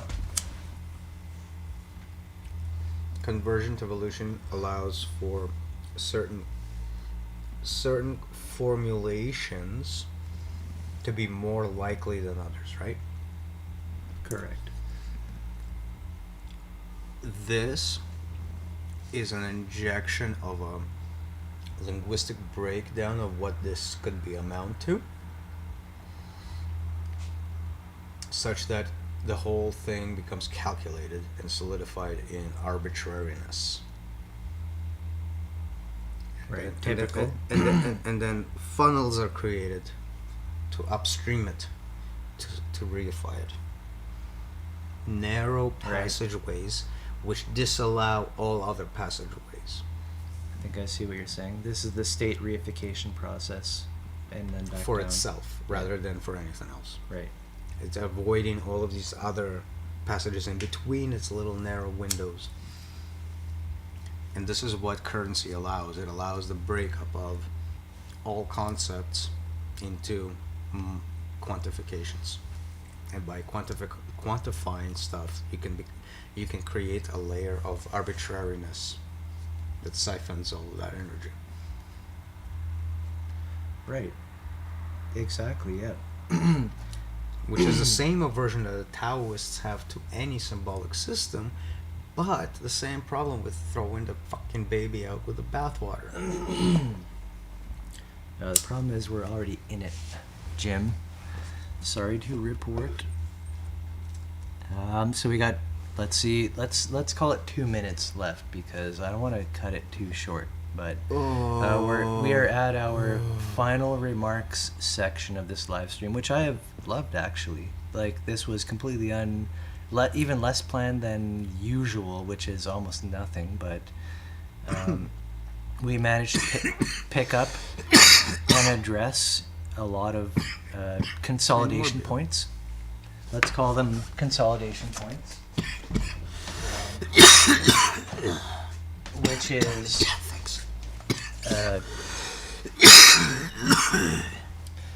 some set of ideas that we've raised previously in our live stream sessions, and we've just kind of brought them up, or dealing with SOTs. Bunch of a-holes that they are, and learning from them and loving them, and give you full credit. Zoomy, SOTs, love you all. You know what? I've got no everybody problems. that's noteworthy from SOTs is either left it or It hasn't been. It's been an or exodus. we've been or Don't have been people realize comedians in other ways. what's happening? People just stop talking because you've literally created a toxic environment that nobody wants to get swept up into by saying the wrong thing or whatever it is. Like, if that's what it is there. Yeah, F that. vouch for Brian, and if it doesn't work out, you'll get banned. You too. get banned too, yeah. Wait till the first thing when I get back into SOTs and it posts the most offensive thing you ever seen. I'm gonna wait. Once I'm in there, it'll take days for me to figure out what is the most offensive thing I can possibly post, and that is what I will post. I'll take up the maximum characters for a post. So wait for that. That's when I return. But until then, And then this what has have you been a done? great. And no, I remember Noel saying Experience. saying this entirely. He's like, lather, rinse, repeat until there is a complete schism, and I'm thinking to myself, wow, Like, just do it. why are you why is this, Like moss to a flame. how? Moss to a flame.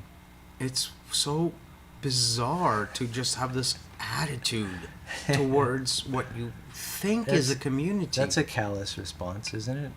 It's bizarre in every way. It's such I love Noel. It's a I think Noel's one of my favorite SOTs people, actually. No, he's been And he's the one who literally fine. banned me. So like, try to put that together in my own No, head. he's been fine, but he misses it.